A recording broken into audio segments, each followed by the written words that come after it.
Night to come for some parts of northern Scotland under clear spells, albeit with further showers coming into the far north. But elsewhere it's cloudy skies, some outbreaks of rain through Northern Ireland, southern Scotland. But here's the main event. Some very wet weather moving in through the night across England and Wales. A soggy start to Saturday. Frost-free, yes, but very wet in places, particularly through the southwest, Wales, the Midlands, East Anglia and the east of England as we begin the day. But that rain is edging its way eastwards. It's going to clear western and southwestern parts, albeit with showers following on behind. And we've got this showery system also affecting parts of Northern Ireland into southern Scotland. But away from there, plenty of fine weather on Saturday morning. Decent blue skies for the north and west of Scotland. A chilly start with frosty conditions here, but otherwise it's a fine day, and that's the best place to be basically throughout Saturday, because elsewhere it's going to be cloudy, a lot of showers around, or if not, some longer spells of wet weather, particularly for eastern England, and that's a slow to clear band of rain, so it could cause some issues as we go through Saturday afternoon. It then returns into northern England with some snow over the Pennines, but to the north, clearer and frostier, and certainly a frosty start to Sunday more widely across the UK, although we've still got this wind in the east of the UK with some outbreaks of showery rain first thing. That moves into the North Sea, plenty of sunshine follows, just for one day, because after Sunday, decent sunny day, Monday brings yet more wet weather. Expect warm spells with the odd rude interruption. Box Boilers sponsors the weather on GB News. It's the big one.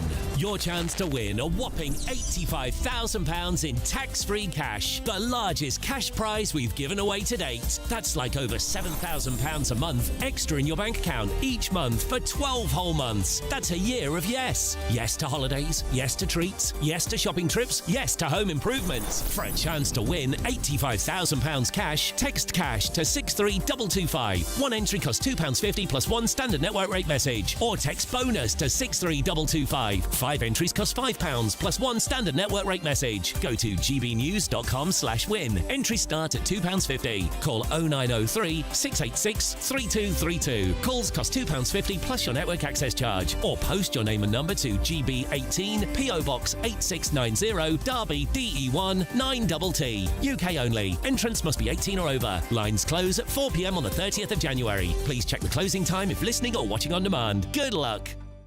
Hi, I'm Michelle Dewberry, and my show is your opportunity to cut through all the noise and dive in headfirst to some robust debates. Ideas clash. Situation, no, isn't it? Because the failure is... You're deliberately avoiding my point. Nothing's held back. And if you think this is the end of it, wait for more. And we do not shy away from the difficult stuff. Sometimes I want to shake people and say, if only you understood. So join me on Dubes & Co. weeknights at 6 p.m, only on GB News, Britain's news channel.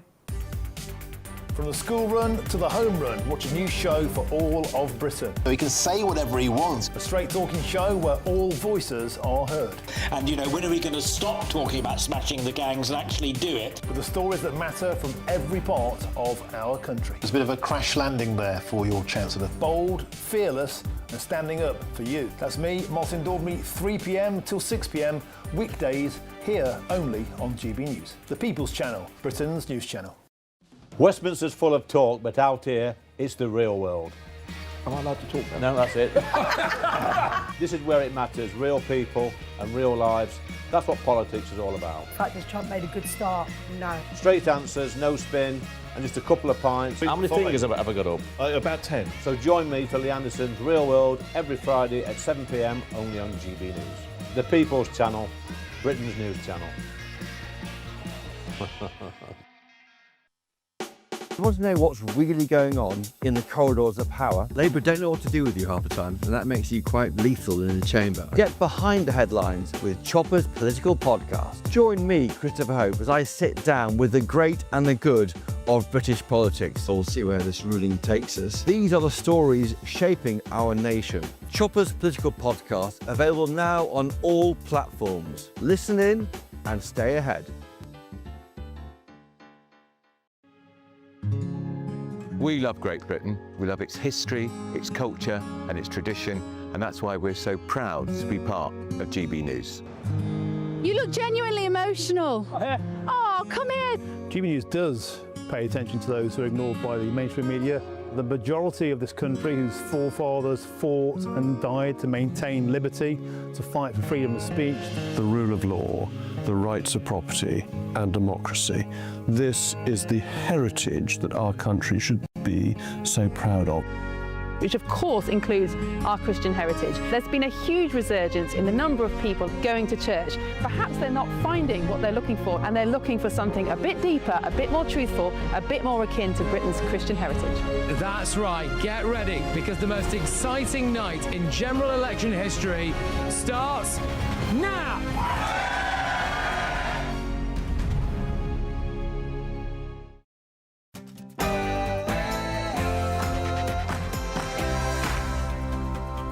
Good evening, everybody. Hello. How are you? Hello.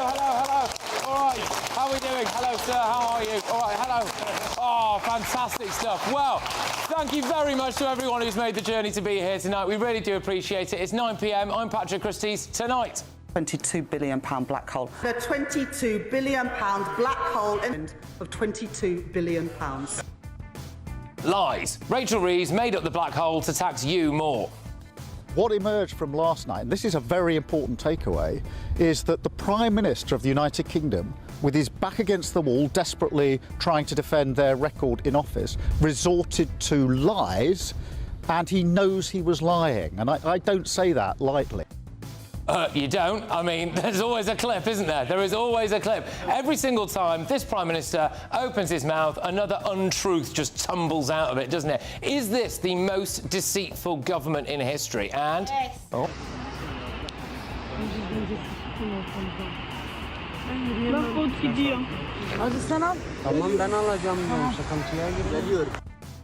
Well, you can tell they've all had their Weetabix, which is good stuff. But today, Sir Keir Starmer admitted that there is no deterrent to illegals in the Channel. Thank you for stating the bleeding obvious. Plus... Not changing that policy. You're not changing the two-child policy benefits, OK? We are lifting 450,000 children out of poverty with the end of the two-child limits.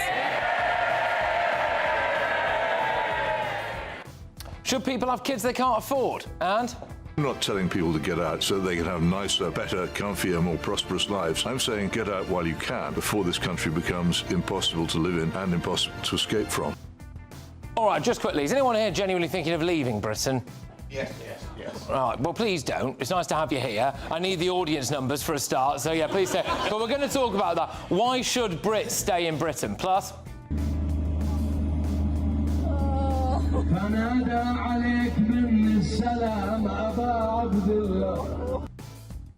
Well, there's an incredible story that's come out of the Netherlands, but it's made me think about whether or not Muslim immigrants in Britain should adopt Western values. And...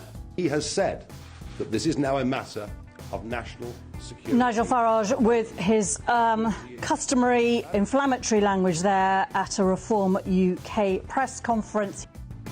Well, the BBC makeup artists are allegedly smearing bodily fluids on Nigel Farage's face when they're doing his makeup. So should he boycott the BBC? On my panel tonight, we have got Labour MP Barry Gardner. That's all right, decent start. We've got journalist and commentator Linda Jubilee. We've got broadcasting royalty Christo Foufas. And Reform Councillor Russell Quirk. Well, get ready, Britain. Here we go. That was the best one yet. Well done.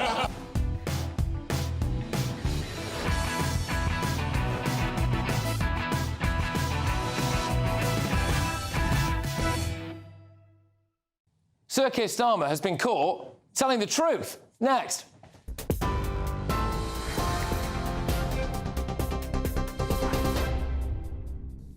Good evening. It's just gone 9 o'clock. These are your headlines. Airbus has issued a major recall of thousands of its A320 aircrafts after a flight control incident. UK passengers are being warned flights could be disrupted after Airbus requested immediate modifications to thousands of planes. It's over the discovery that intense radiation from the sun could corrupt data crucial to flight controls. About 6,000 planes are thought to be affected, with the UK's aviation regulator saying it could cause some disruption and cancellations to flights. Shadow Chancellor Sir Mel Stride is calling for the Chancellor to resign. It comes as Rachel Reeves has been accused of misleading the public by making the country's economic situation appear in a worse state than it really was in the run-up to the budget. A letter from the Office for Budget Responsibility published today revealed it told the Chancellor as early as the 17th of September that the projected £20 billion black hole would actually be much smaller. Downing Street denies Miss Reeves misled the public about the state of the finances. Volodymyr Zelensky's chief of staff has resigned following an anti-corruption investigation. It's after his apartment was raided by Ukraine's anti-corruption agencies, and Andriy Yermak said on social media that, quote, "From my side, there is full cooperation." The Ukrainian president has now announced a reshuffle of his presidential office as a result of Yermak's departure. Meanwhile, the Kremlin has responded, saying Kyiv is gripped by a deep political crisis. In other news, French police are reportedly going to start stepping up intercepting migrant boats crossing the English Channel following months of arguments with the UK over the danger of such operations.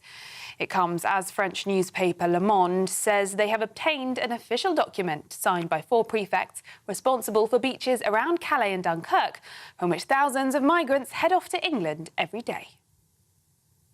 And Donald Trump says he will permanently pause migration to the US from what he calls all third world countries. The US president wrote in a Truth Social post that the decision would allow the US system to fully recover from immigration policies that had eroded the gains and living conditions of many Americans. He did not provide details of his plan or name which countries might be affected. Mr. Trump's comments come a day after an Afghan national is accused of shooting 2 members of the National Guard in Washington, D.C. And public figures who've been affected by prostate cancer have spoken of their disappointment after mass screening for the illness was not recommended for use on the NHS. Sir Chris Hoy said he's disappointed and saddened by the recommendation. Meanwhile, former Prime Minister David Cameron and actor Sir Stephen Fry were also among those speaking out against the decision. Those are the latest GB News headlines. Now it's back to Patrick.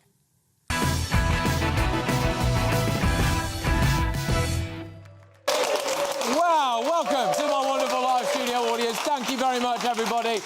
Well, today we had a rare moment of truth from the Prime Minister, didn't we? Although it had to come out via a leak in the French press before we could report on it over here. So Sir Keir Starmer admits that we have no deterrent in the Channel to stop the invasion of Britain. And it is an invasion, I'm afraid. Asylum seekers now account for 44% of the net migration figures. It's a remarkable statistic, that, isn't it? We have a record 110,000 people claiming asylum now in Britain. In fact, there are 7,000 more illegal migrants in hotels than before Labour came to power, despite Rachel Reeves saying this. We will be ending the costly use of hotels to house asylum seekers in this Parliament. Well, it's now emerged that we are actually going to treble the cost of asylum accommodation. We did have a deterrent, Prime Minister. Spending £400 million on a plan not to get anybody to Rwanda. It's not a plan, it's a farce. Well, this week, it actually emerged that the Rwanda plan was a greater deterrent than this ridiculous, bogus one-in, one-out deal that's been done with the French. Starmer is begging the French for help, isn't he? Oh, Emmanuel, please, please, I'll do anything, please, just stop the boats in the water, please. Well, Yvette Cooper told us that the French were going to do it. We've now persuaded the French government to change their rules, to change their laws effectively, so that the French police can intervene with those boats and prevent people getting on them, and to prevent boats actually in French waters as well. Well, that promise lasted about as long as her tenure as Home Secretary, didn't it? Because it's over now. It never happened. We've sent the French £1 billion, roughly. They've done nothing with it. I mean, I'll stop the... Who in this room would volunteer to go and stop the boats? Yeah. Right, OK, you don't need to look very far, Prime Minister. In fact, it's funny you should say that, because British lads are now going over there. They're getting stuck in. There's a picture on your screens right now you're looking at. They've decided to go over there and slash a few boats in the sand dunes themselves. Oh, right, OK. well, look, we're going to talk about Labour's lies a bit later on, but when Sir Keir Starmer said this... He promised that he would stop the boats this year. I think the way to stop the boats is to smash the criminal gangs, people crossing in small boats across the channel. We have to stop that. Right, well, it doesn't seem like he was giving us the full picture, did he, when it came to his plan to smash the gangs. Today, he admits there's no deterrent. There is, Prime Minister. Stop the benefits, suspend asylum applications and deport, deport, deport. Right, let's get the views of my panel and then we'll go to the wonderful live audience. Russell, your views on this. So Starmer admitting that there is no deterrent in the channel now. Yeah, he's a bit behind the curve, I think it's fair to say, Patrick, isn't he? Something that we have been lamenting for goodness knows how long. And genuinely, honestly, I mean, I've lost count of the amount of times that we've heard that the French are going to come to our rescue. What possible incentive is there for the French to want to stop these migrants leaving their country? They have every incentive to want them to leave their country and to come here. And honestly, if we now think that French gendarmes are going to wade into the water and actually stop these boats, well, then I've got a bridge to sell you, frankly. It simply isn't going to happen. I think we're at the point where the public are now well and truly having our intelligence insulted, and I'm frankly sick of it, honestly, sick of it and bored of it. As you rightly said, there are easy ways of dealing with this. Not just actually, you know, builders from Basildon or whatever going over there and puncturing the boats themselves, but you just stop the incentives. Or you have internment camps on the shores of Dover, where when these people get off the boat, we stick them straight in there, we process them immediately and send them straight back. We certainly shouldn't be spending £8 billion a day on asylum, giving them flat-screen TVs in four-star hotels and all-they-can-eat buffets, for goodness sake. OK. Just before we go to the lady in black on the front row there, Christy, you've got a very mischievous look on you. Well, I'm laughing because I'm reading the detail of this story, and OK, on the surface we think, well, great, they're going to intervene, they're going to stop the boats, right? And the French security services finally stepping up. You do know that they can only do it before the boats have picked up any passengers. It's ridiculous. So ridiculous. The boats will be empty. What are they going to do? Just drag an empty boat back to the shore? If there is any asylum seekers in the boat, well, then they're just going to wave them off and say goodbye. And so I'll forgive my cynicism over this being an effective deterrent. There is no deterrent. The only deterrent that would work is offshore processing. I feel like we're saying this till we are blue in the face. I don't know whether Rwanda was a bit of a gimmick or whether that would have worked, but certainly the idea that if you come to the UK via a boat, you do not get to remain on UK shores, you are processed elsewhere, and then a decision is made. I can't believe, right, I can't get this scenario out of my head where the boat has some people in it and the boat could be literally 5 feet away from the beach and the French gendarmerie won't go into the water and try and stop the boat. They won't burst it, they won't bring it back, they will literally just wave it off. And we've given them hundreds of millions of pounds. Why have we given them so much money? Well, I don't know. Some of the farcical things they've done with it as well. So we gave them money for equipment for night vision cameras on the beaches and they refused to turn the cameras on. Also, did they go on strike as well? Probably. I mean, it's a day of the week. Probably. Maybe. And then there was also the situation where they've built a fence to protect one of their own football stadiums that was being used by asylum seekers. They're not to stop them getting to the beaches. They built the fence. But I mean, it's absolutely bonkers. There is a lady on the front row I would like to go to. So what would you like to say, please? Yeah, so my point is about illegal immigration. I mean, I cannot understand this government allowing this to go on, like ruining this country that we all love. I literally worry every single day for my children, for my grandchildren, about what their future is going to be. And, you know, my question is, when is this worry going to stop? I'm very sorry you feel that way. You shouldn't have to feel that way. Linda, do you understand where that lady's coming from? Oh, sure. I mean, I have 3 children. I worry about what the future has to hold. I think the thing here is that you can trawl over all the details of this latest situation with the boats. The fact is The French don't want those migrants there. End of. They don't want them. And they are resentful about the whole situation because they regard us as a magnet. Because we give benefits, because we give housing, because we give support, the French know that we're the magnet, and they're pretty fed up that these migrants are all over their northern shore, creating a mess, being antisocial. You know, they don't want them there either. So we're in between a rock and a hard place. The only thing is I think offshore processing. I think the problem with Rwanda, just to be brief, but the problem with Rwanda is it involved a long-haul flight and you can't process the numbers. The only thing that acts as a deterrent is numbers.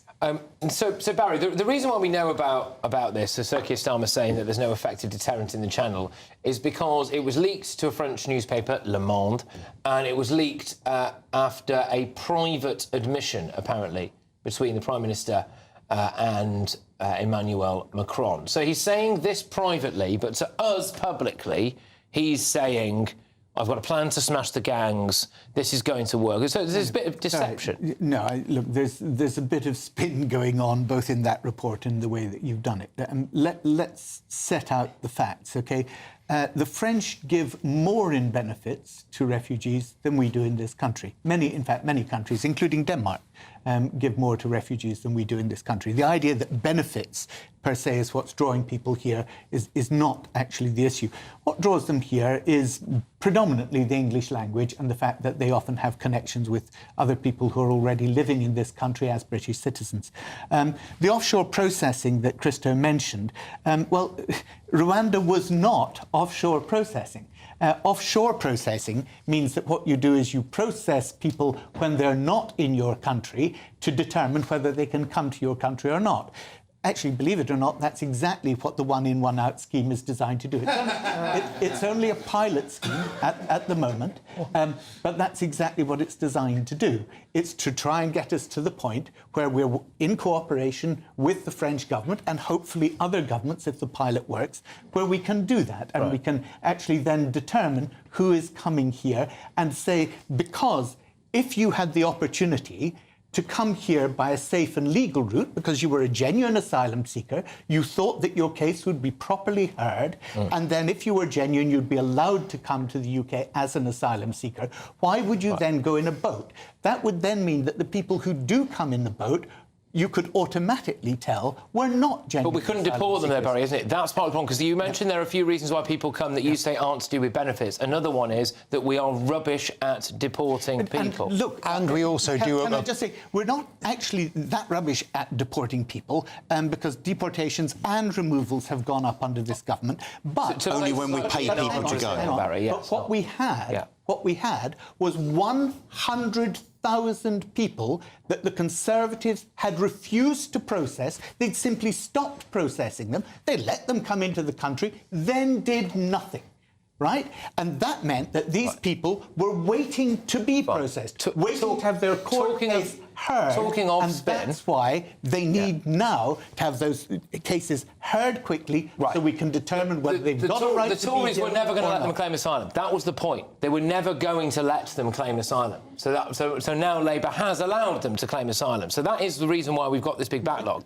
Because we have the Illegal Migration Act. But Patrick, also the other reason... Sorry, hang on. The other reason that people decide to come here, they make the journey from Syria to Turkey and up through Italy, Greece, France, all the way here, is because we here are a soft touch, not just in terms of the benefits, no, but also... Hang on.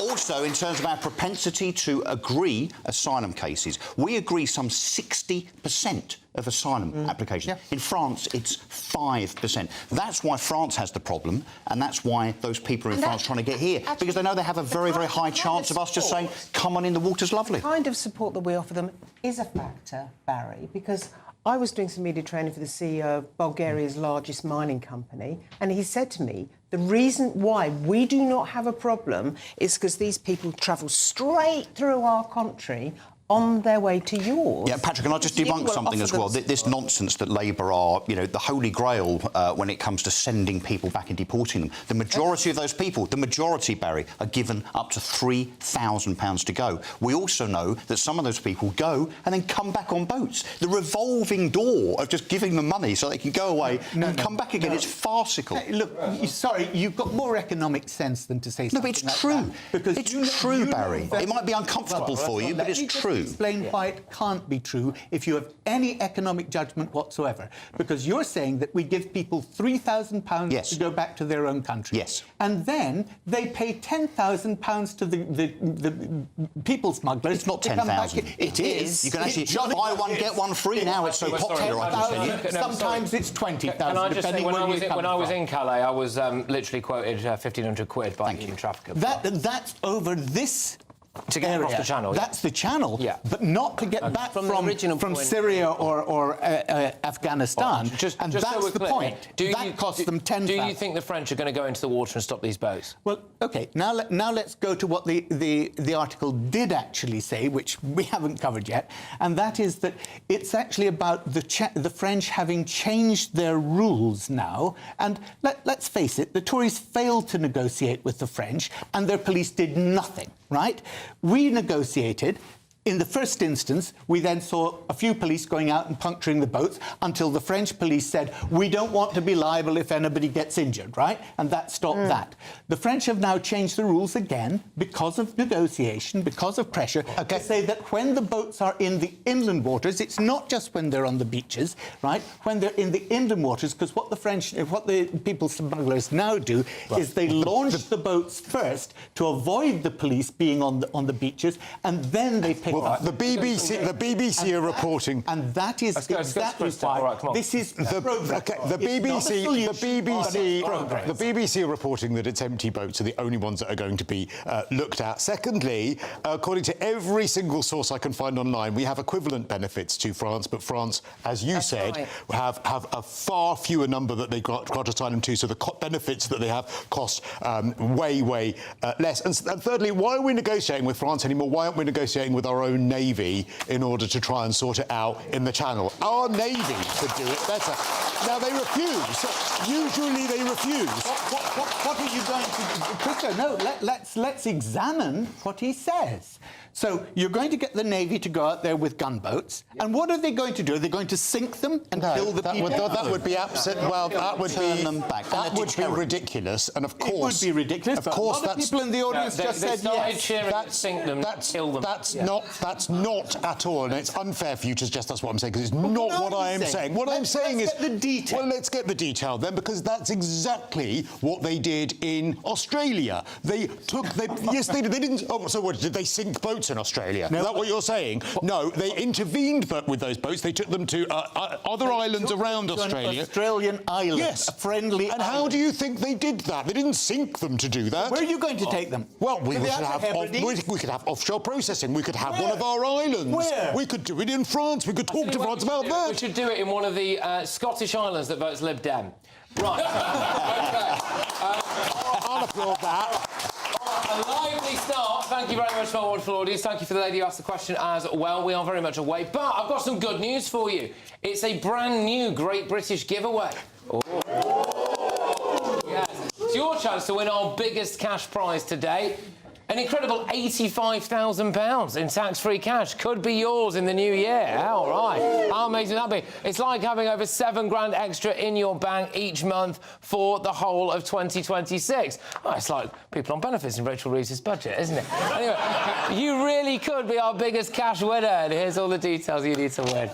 It's the greatest cash prize of the Great British giveaway so far. A simply stunning £85,000 in tax-free cash to spend on anything you like, making 2026 your greatest year to date. That could get you that brand new car, extend and improve your home, take you away on that bucket list holiday, or just give you some peace of mind over the coming months. For a chance to win £85,000 cash, text cash to 63225. One entry costs £2.50 plus one standard network rate message, or text bonus to 63225. 63225. 5 entries cost £5 plus 1 standard network rate message. Go to gbnews.com/win. Entries start at £2.50. Call 0903 686 3232. Calls cost £2.50 plus your network access charge. Or post your name and number to GB18 PO Box 8690 Derby DE1 9TT. UK only. Entrance must be 18 or over. Lines close at 4 p.m. on the 30th of January. Please check the closing time if listening or watching on demand. Good luck. Up next, are you sick of paying for the government's U-turn on the two-child benefits cap? Who here is in favour of scrapping the two-child benefits cap? Oh, there's a lady on the floor. Oh. Sorry, no. No? Oh, she did by mistake. By mistake. That's all right, don't worry. Oh, yeah, there we are. All right, OK, look, we've got that coming your way in a second. Say cheers. All right. All right. Well done. Britain deserves a newsroom that puts the facts and your voice first. Well, and that's what you get on GB News. Lively debates, lively conversation. And we're not afraid to hold power to account. And each other. So join me, Andrew Pierce. And me, Miriam Gates, for Britain's Newsroom, weekdays from 9:30 on GB News. Hi, I'm Michelle Dewberry, and my show is your opportunity to cut through all the noise and dive in headfirst to some robust debates. Ideas clash. Situation, No, isn't it? no, Because the failure is you're deliberately avoiding my point. Nothing's held back, And if you think this is the end of it, wait for more. and we do not shy away from the difficult stuff. Sometimes I want to shake people and say, if only you understood. So join me on Jubes & Co. weeknights at 6 p.m, only on GB News, Britain's news channel. From the school run to the home run, watch a new show for all of Britain. He can say whatever he wants. A straight-talking show where all voices are heard. And, you know, when are we going to stop talking about smashing the gangs and actually do it? With the stories that matter from every part of our country. There's a bit of a crash landing there for your Chancellor. Bold, fearless and standing up for you. That's me, Martin Dordme, 3 p.m. till 6 p.m, weekdays, here only on GB News. The People's Channel, Britain's news channel. Westminster's full of talk, but out here, it's the real world. Am I allowed to talk now? No, that's it. This is where it matters, real people and real lives. That's what politics is all about. In fact, has Trump made a good start? No. Straight answers, no spin, and just a couple of pints. How many fingers have I got up? About 10. So join me for Lee Anderson's Real World every Friday at 7 p.m, only on GB News. The People's Channel, Britain's news channel. At GB News, we love to hear from you, our loyal community. So drop us a line at gbnews.com/yoursay. There you can talk to each other and also to the presenters live on air. gbnews.com/yoursay, because GB News is your channel, Britain's news channel. Decisions made in Washington aren't just shaping America, they're shaping Britain too. From migration to global security, from crime to health. Whatever happens in the White House today will be felt in your town or city tomorrow. That's why The Late Show is live from Washington, D.C. Cutting through the politics to show you what it all means for Britain. The Late Show live every night at midnight. Only on GB News, Britain's news channel. Join me, Nana Akweer, for an informative, interactive news programme with a difference. It's fun. No, he didn't say that, Dave.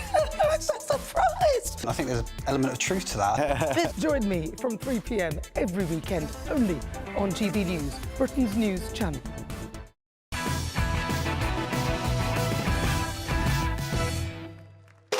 Welcome back, everybody. Welcome back. So, Thea, a 40-year-old single mum of 3 from North London, works full-time, yet she says the 2-child limit was pushing her family into poverty. Today, she says the burden has been lifted after the Chancellor announced this in the budget.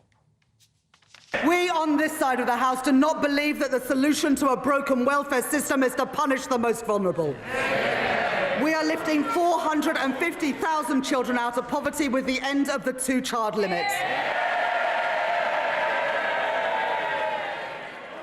Oh, but wait a minute, because Thea, according to her, receives £3,342 a month in benefits, combined with her take-home pay, which is £2,800, which would equate, after tax that we would have to pay, to around £135,000 a year salary.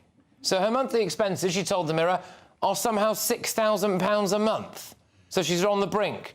I'm sorry, I'm not really sure I buy this, I'm afraid, Thea. So much for being skinned. I mean, is it right that you are now paying more for people to have more children? Christo, you feel strongly about this? Well, actually, I have got some sad news tonight, Patrick. I'm so sorry to have to break this to you tonight, but this is going to be my last show. Yeah. But come on, a bit more. Thank you. Thank you. I have decided that I will be leaving this channel and going full-time on benefits. Thank you.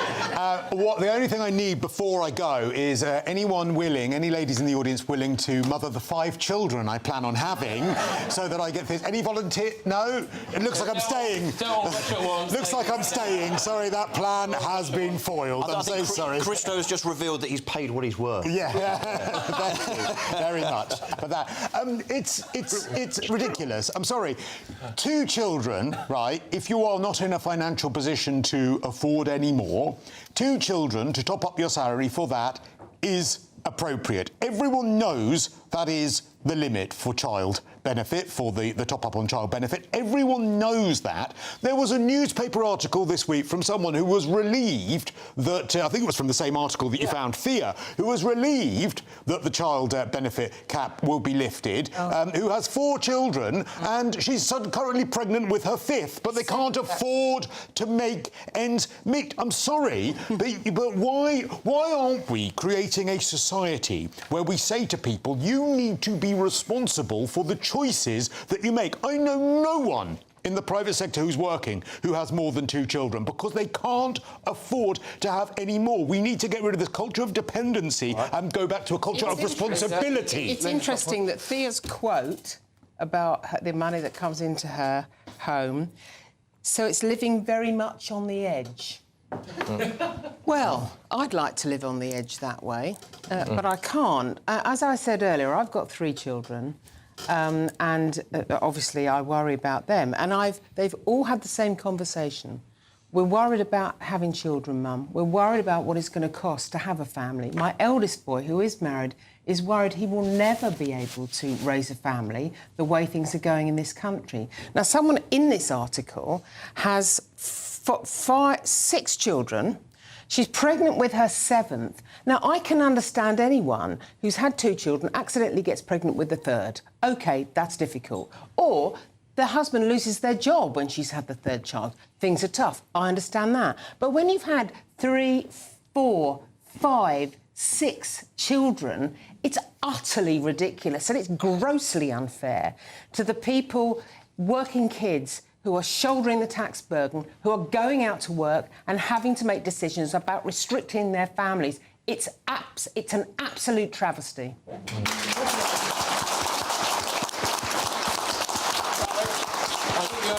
You're in favour of it, aren't you, scrapping the benefits? Look, fundamentally, I believe that, as Linda says, if you have children, it's your responsibility to look after them, OK? But people's circumstances change. They get laid off work. Somebody dies in the family. It's not as if people set out to do this. Don't they? Don't they? Don't they? OK. Some people may do, and they should be dealt with. You can find the examples such as you've got. How would you deal with them, Sabine? But look, people's businesses fail. They get laid off. They get ill. They can't work. And it's not right to make the child pay for that. Another thing I want to say about this is that under the Conservatives, if you were a woman and you wanted to avoid the benefit cap, you would have had to have proved that you had been raped in order to have the cap released and get benefit for that child, that extra child. I think that's demeaning and horrific, and I'm proud that we've done away with that. But as to your question, which was why should Brits be paying for this? Yeah. I find that a really odd question. Because it's Brits that are going to be benefiting from this. On the whole, literally. That argument just doesn't work. 450,000 children are going to be lifted out of poverty by this. And I will wager that everyone in this audience knows somebody who will benefit from the releasing of the two-child cap. That means that it's right throughout Britain there will be families. In my own constituency, there are 3,730 families who will be better off this Christmas. I'm proud of that. But Barry, can I just point something out here on that? I do accept what you say, and OK, fair enough. I actually, obviously, a new dad, and one of the areas where we had to take our son, wanted to take our son for a little checkup, was a place, I believe, in your constituency in Brent. And they have a mum and baby group only for Somali women there, which is quite interesting, isn't it, I think? Just only for Somali women. And I just wondered about your point. I wondered about your point. Look at the use of the word only. They don't only have a mum and baby group for Somali women. They do have a mum and baby group that is only for Somali women. Well, they have a mum and baby group in that small area where only Somali women... So, Patrick, I'll expand on that, if I may. And the reason for that is because Somali women, as many of you will know, many of them have been subjected to female genital mutilation, and they are extremely... Yes, I know they have, but I'm not sure that's the reason. And in this country, unfortunately. Yes. And because there are particular issues that Somali women do tend to share with each other, which they wouldn't share in a wider group. OK, all right, That's all right. I think that anyone with any common sense knows it's completely unconscionable that hard-working people should now be paying the highest tax burden in Britain ever, so that people can have up to 6 children and have the state pay for them. Of course it's the parents' responsibility. 60% of people on this benefit are in work. Of course it's the parents' work. Well, OK. Well, then the other point is... I wish employers would pay them enough to live on, so that... Hang on. You've had loads of time. I've not had much time. So the other point is that the maths of this is that up until yesterday, if you had 6 children, you obviously only got benefits for 2. Now, if you've got 6 children, you get an extra £14,000 a year for the extra 4, which is net. So you'd actually have to go out and earn about £18,000 to £19,000 to end up with the £14,000. Now, here's the other point, to expand on the let's say, the multicultural point. I wonder if what this was all about was playing to an ideological audience by the Chancellor in Keir Starmer, because they know that there is a propensity in other cultures that decide to come here to have a lot more children than we do. But isn't it before... Sorry.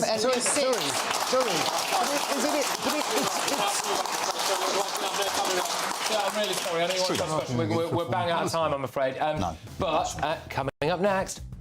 I'm not telling people to get out so they can have nicer, better, comfier, more prosperous lives. I'm saying get out while you can before this country becomes impossible to live in and impossible to escape from. Well, we are going to be discussing about this brain drain into, or out of Britain, I should say. It was a pretty harrowing case from the Netherlands, and it got me thinking about whether or not Muslim immigrants into Britain should adopt Western values. That's next.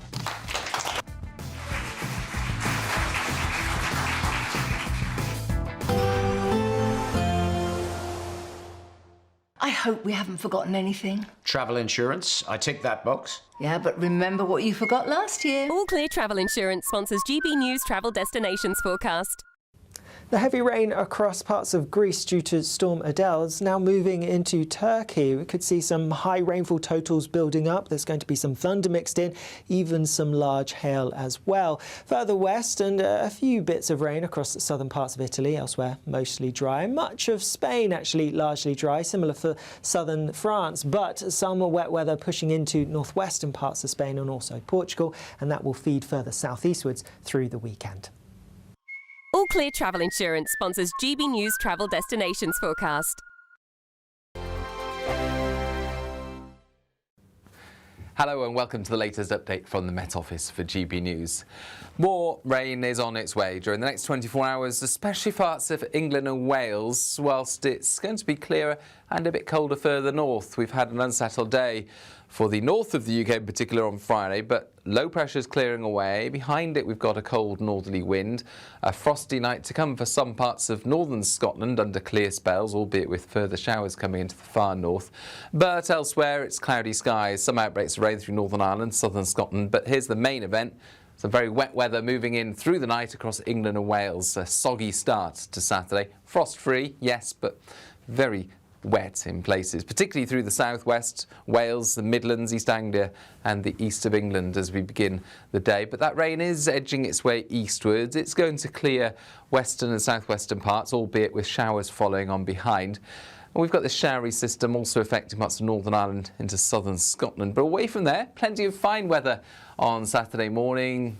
Decent blue skies for the north and west of Scotland. A chilly start with frosty conditions here, but otherwise it's a fine day. And that's the best place to be, basically, throughout Saturday, because elsewhere it's going to be cloudy. A lot of showers around, or if not, some longer spells of wet weather, particularly for eastern England, and that's a slow to clear band of rain, so it could cause some issues as we go through Saturday afternoon.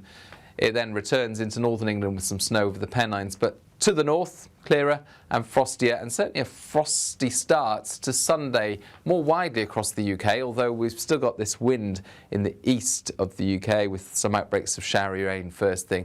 That moves into the North Sea, plenty of sunshine follows, just for one day, because after Sunday, decent sunny day, Monday brings yet more wet weather. In the GB newsroom, we bring you the news as it happens. With our team of dedicated journalists across the UK, we're ready to keep you up to date with what's happening every half an hour, every single day. Bulletins here on GB News, the People's Channel, Britain's news channel. Britain deserves a newsroom that puts the facts and your voice first. Well, and that's what you get on GB News. Lively debates, lively conversation. And we're not afraid to hold power to account. And each other. So join me, Andrew Pierce. And me, Miriam Gates, for Britain's Newsroom, weekdays from 9:30 on GB News. At GB News, we love to hear from you, our loyal community. So drop us a line at gbnews.com/yoursay. There you can talk to each other and also to the presenters live on air. gbnews.com/yoursay, because GB News is your channel, Britain's news channel.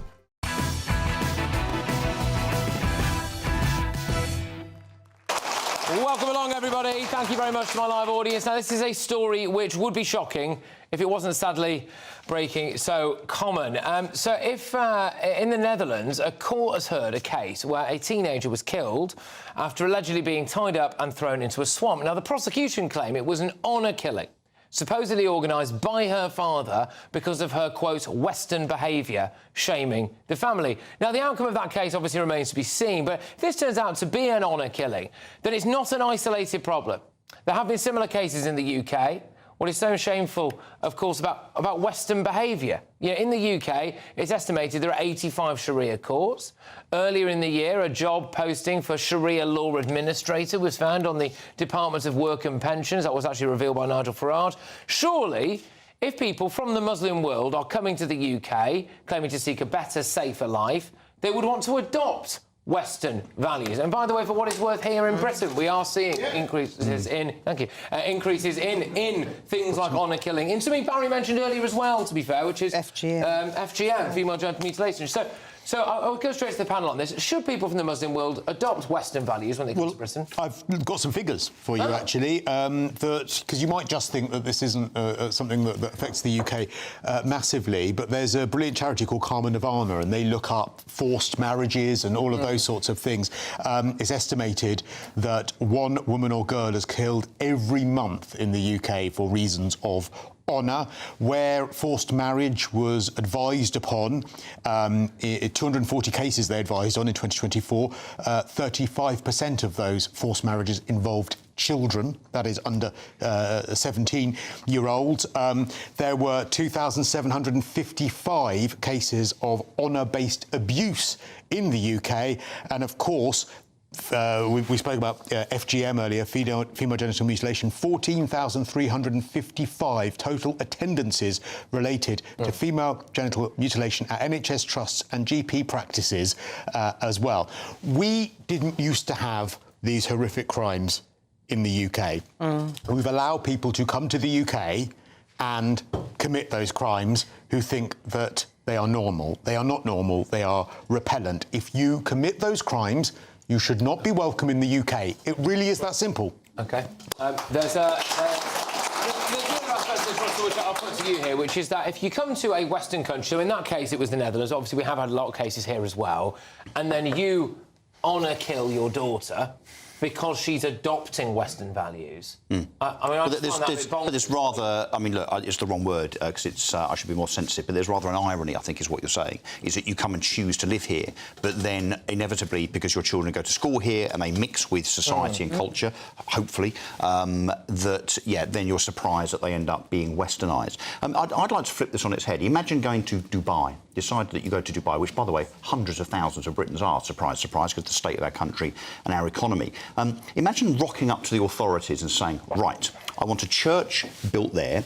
I'm irritated by the call to prayer. It's 4 or 5 times a day, and I really don't like it very much. I don't like people wearing hijabs. I find it offensive. Can you imagine what would happen if we did that in another country? I mean, we'd not only be laughed out the country, I suspect, we'd be arrested and deported. Yet here, because of this over political correctness, this propensity for us to try and keep everybody happy and to play, again, to an audience that I think the Labour Party see as a growing number of their voters to cling on to power somehow in the future, we roll over.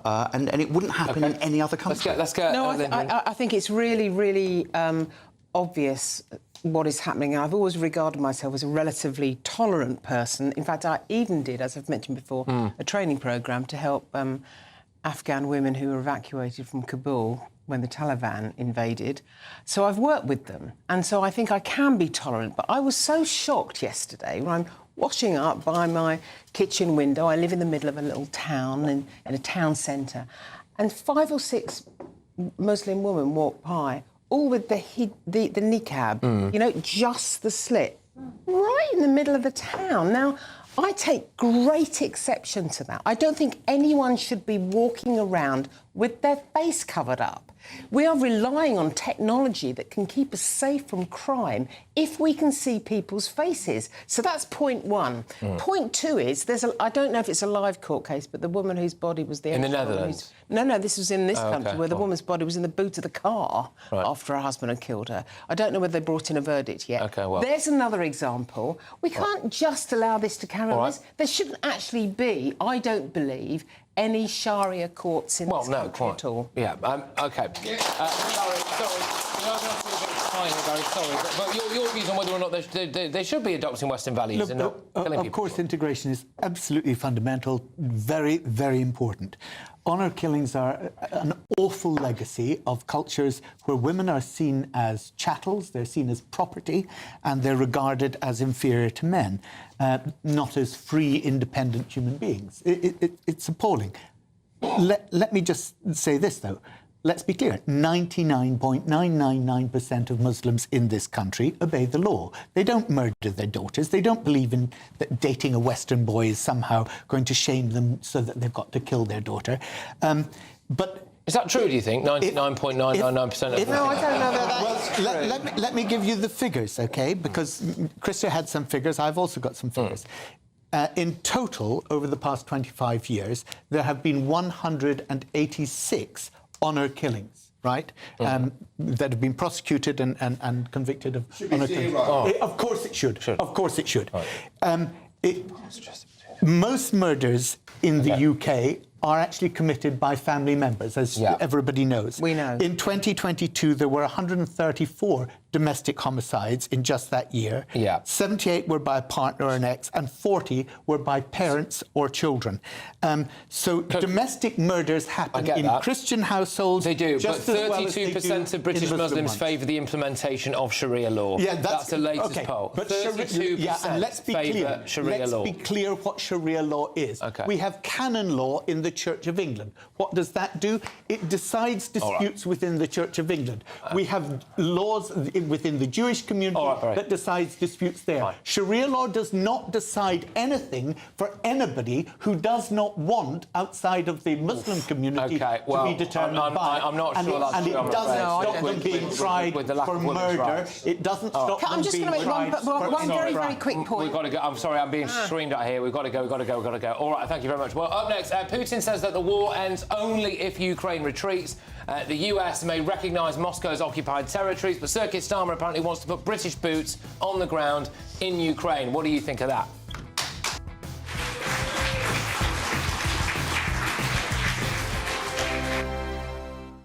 I'm Michelle Dewberry. This is Jubes & Co with you.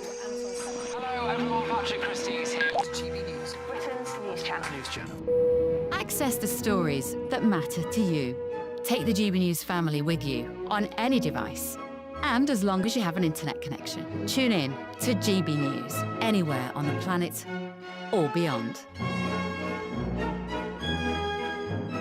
GB News, the People's Channel, Britain's news channel.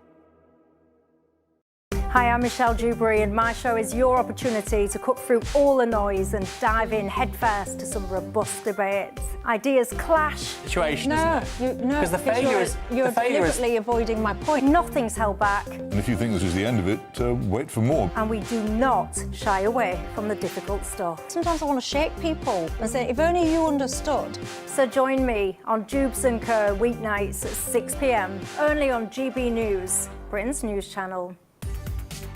From the school run to the home run, watch a new show for all of Britain. He can say whatever he wants. A straight-talking show where all voices are heard.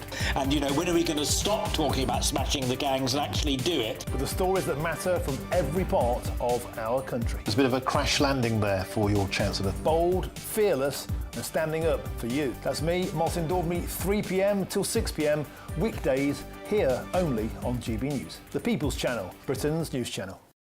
Westminster's full of talk, but out here, it's the real world. Am I allowed to talk No, now? that's it. This is where it matters, real people and real lives. That's what politics is all about. In fact, has Trump made a good start? No. Straight answers, no spin, and just a couple of pints. How many fingers have I got up? About 10. So join me for Lee Anderson's Real World every Friday at 7 p.m, only on GB News. The People's Channel, Britain's news channel. You want to know what's really going on in the corridors of power? Labour don't know what to do with you half the time, and that makes you quite lethal in the chamber. Get behind the headlines with Chopper's Political Podcast. Join me, Christopher Hope, as I sit down with the great and the good of British politics. We'll see where this ruling takes us. These are the stories shaping our nation. Chopper's Political Podcast, available now on all platforms. Listen in and stay ahead. Decisions made in Washington aren't just shaping America, they're shaping Britain too. From migration to global security, from crime to health.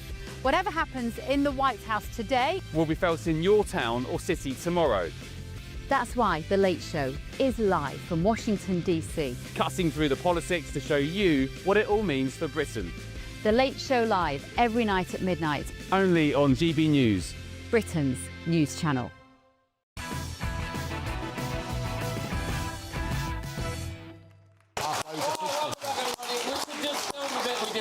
Shouldn't we? But anyway, right, so very serious now. World War III.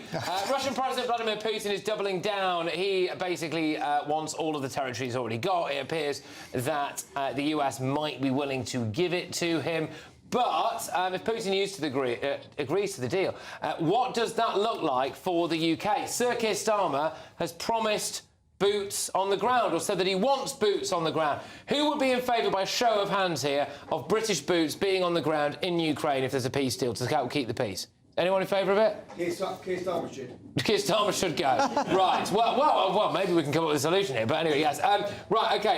Who wants to go first on this? Kirsten, are you in favour of it? I was worried you'd come to me OK, first. No, I'm happy. So we've got this 19-point deal going ahead now.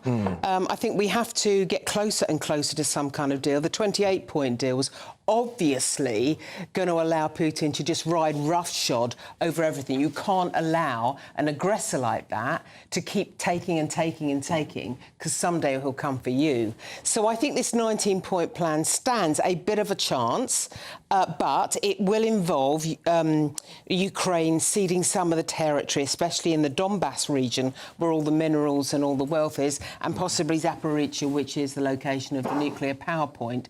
But we should all be wanting this war to end. Russia has lost an enormous amount of soldiers. It will be unpopular. What about British troops going there? But British troops, I think, we've got to put our money where our mouth is. We are part of NATO.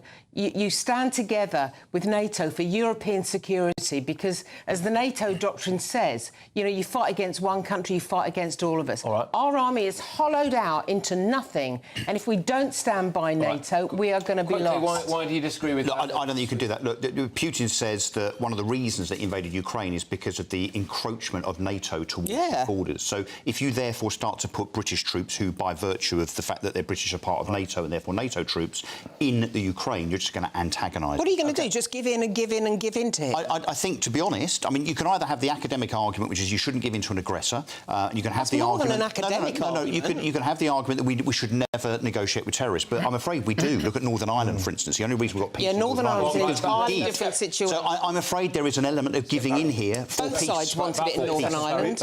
You said it was an academic argument. Because it keeps running and running and running without any solution. We've seen what happened before when Hitler invaded Czechoslovakia and we did nothing. He then went on and invaded Poland. If Russia is allowed to keep all the gains that it's made, and let's think what that is. Very quickly. We're talking about the Crimea, Luhansk, Donetsk, Kherson, Zaporizhia, all of those areas.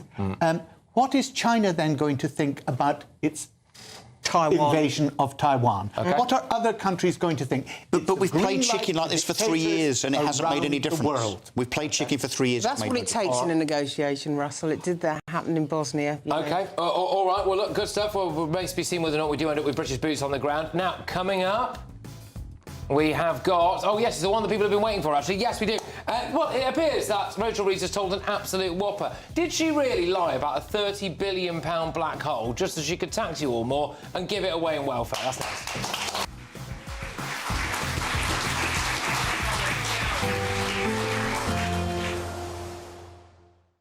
Expect warm spells with the odd rude interruption.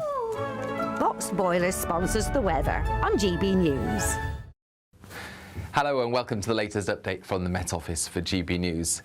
More rain is on its way during the next 24 hours, especially parts of England and Wales, whilst it's going to be clearer and a bit colder further north. We've had an unsettled day for the north of the UK in particular on Friday, but low pressure's clearing away. Behind it, we've got a cold northerly wind. A frosty night to come for some parts of northern Scotland under clear spells, albeit with further showers coming into the far north. But elsewhere, it's cloudy skies. Some outbreaks of rain through Northern Ireland, southern Scotland. But here's the main event. Some very wet weather moving in through the night across England and Wales. A soggy start to Saturday. Frost-free, yes, but very wet in places, particularly through the southwest, Wales, the Midlands, East Anglia and the east of England as we begin the day. But that rain is edging its way eastwards. It's going to clear western and southwestern parts, albeit with showers following on behind. And we've got this showery system also affecting parts of Northern Ireland into southern Scotland. But away from there, plenty of fine weather on Saturday morning.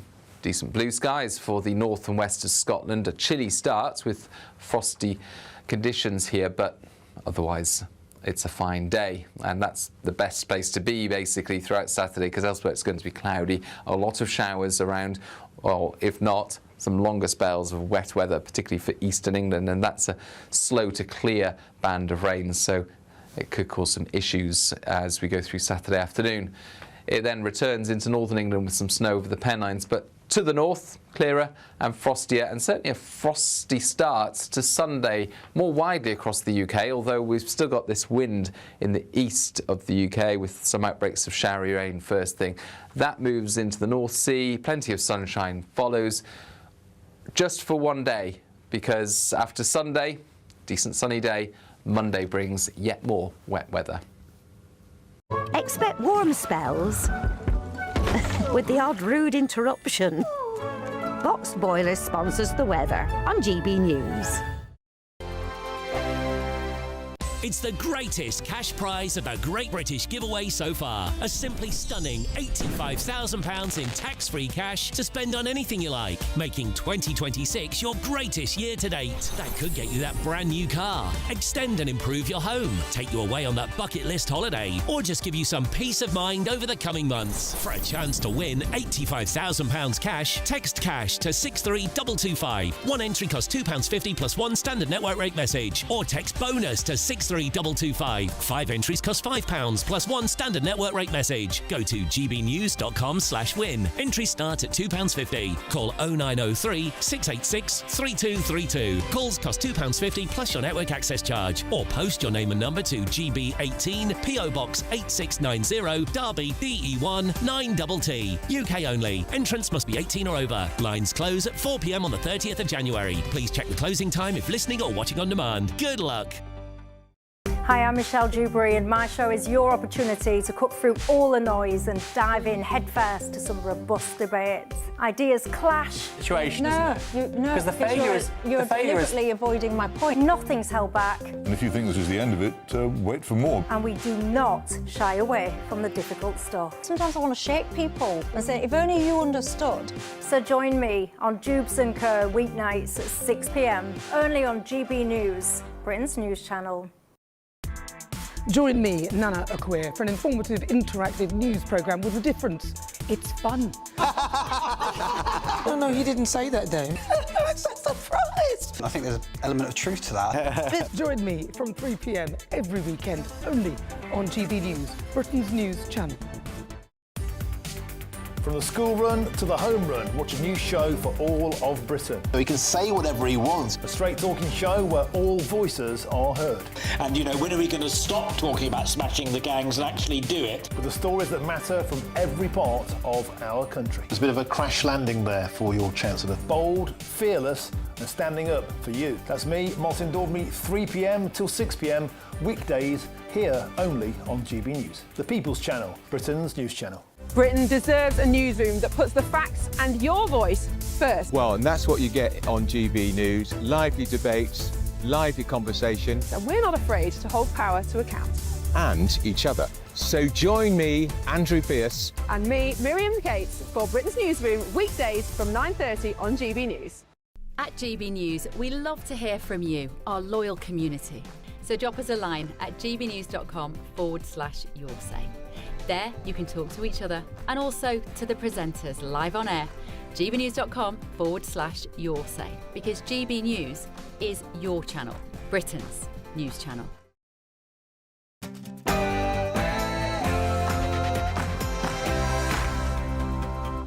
Well, hello again. Good evening. Let's do this side this time. How are you? Hello. They look like country and coming, everybody. Thank you everyone at the back.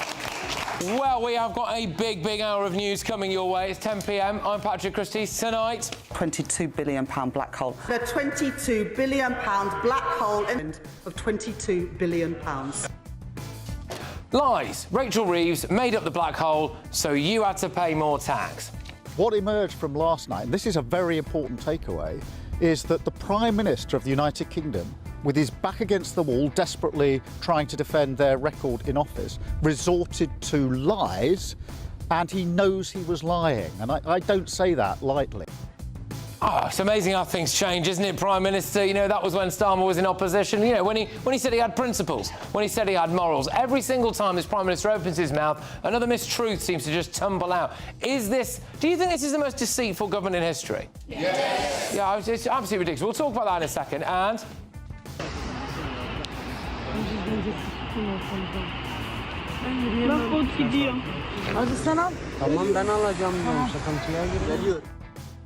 Well, in a rare moment of truth, today Sir Keir Starmer admitted that there is no real deterrent to illegals in the Channel. Plus... I'm not telling people to get out so they can have nicer, better, comfier, more prosperous lives. I'm saying get out while you can, before this country becomes impossible to live in and impossible to escape from. Just remind me how many people in this audience said you were thinking of leaving Britain. Yeah. Yes. Well, that number's gone up since I started this show.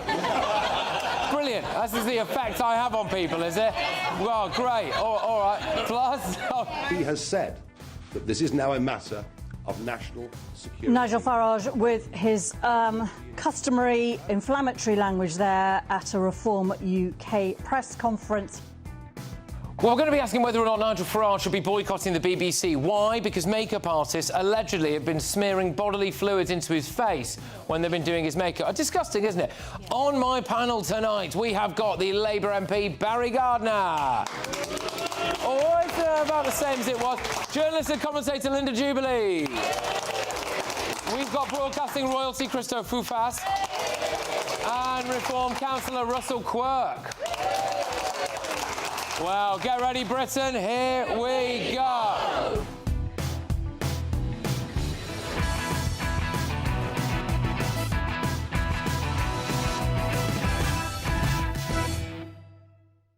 I've got the front pages early. Reeves on brink over tax lies. Liar Reeves must go now. Reeves misled the public over fake fiscal black hole. Chancellor of the Exchequer. There we go. I think we'll talk about that in a couple of minutes.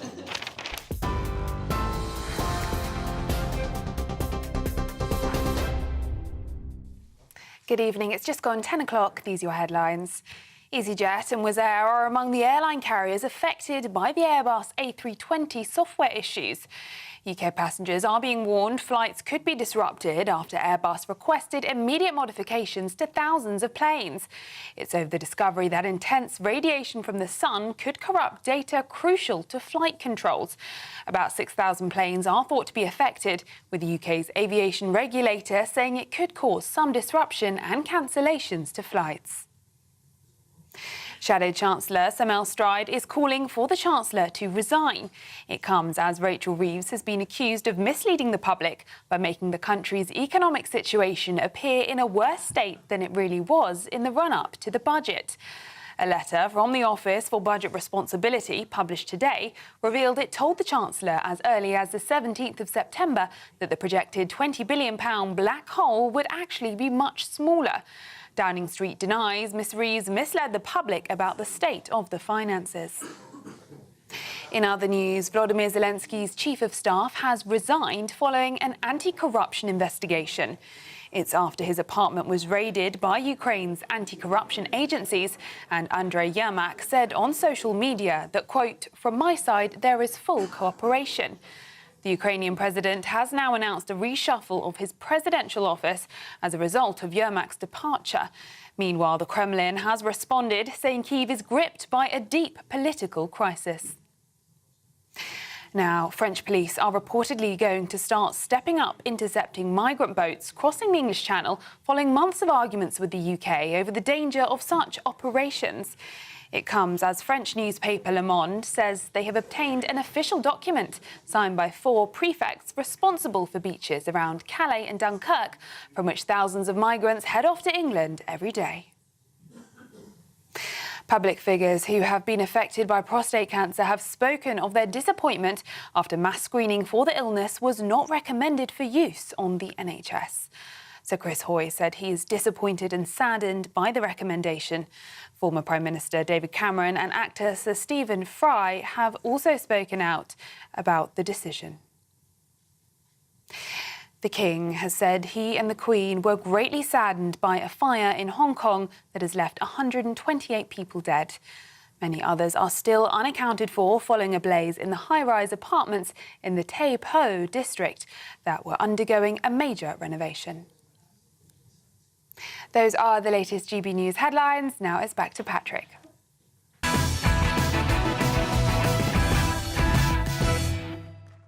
Welcome along, good evening. Thank you very much to everyone who's made the trip to be here tonight for this live audience show. I'll say it, this Labour government are the most deceitful government in history. That's my view. Rachel Reeves lied about the £30 billion black hole before taxing us all more and giving it away in welfare. That is certainly the allegation. The OBR said that they told her in September that there was no black hole. Then in November, she stood in Downing Street and she said this. The Office of Budget Responsibility, the UK's public finance watchdog, will set out the conclusions of their review of the supply side of the UK economy.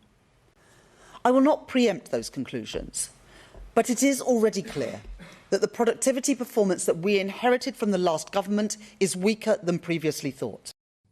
Right, she's been very, very careful with her words there. She then raised taxes by £26 billion this time around. It's a 66 billion quid's worth of tax hikes in 16 months. Now, if what the OBR says today is correct, which is that they told her that there was basically no black hole, then basically she's lied, hasn't she? To every single person in this country. Well, if she lied, then that's a sackable offence. And it's obviously a resigning matter, and she has to go in disgrace.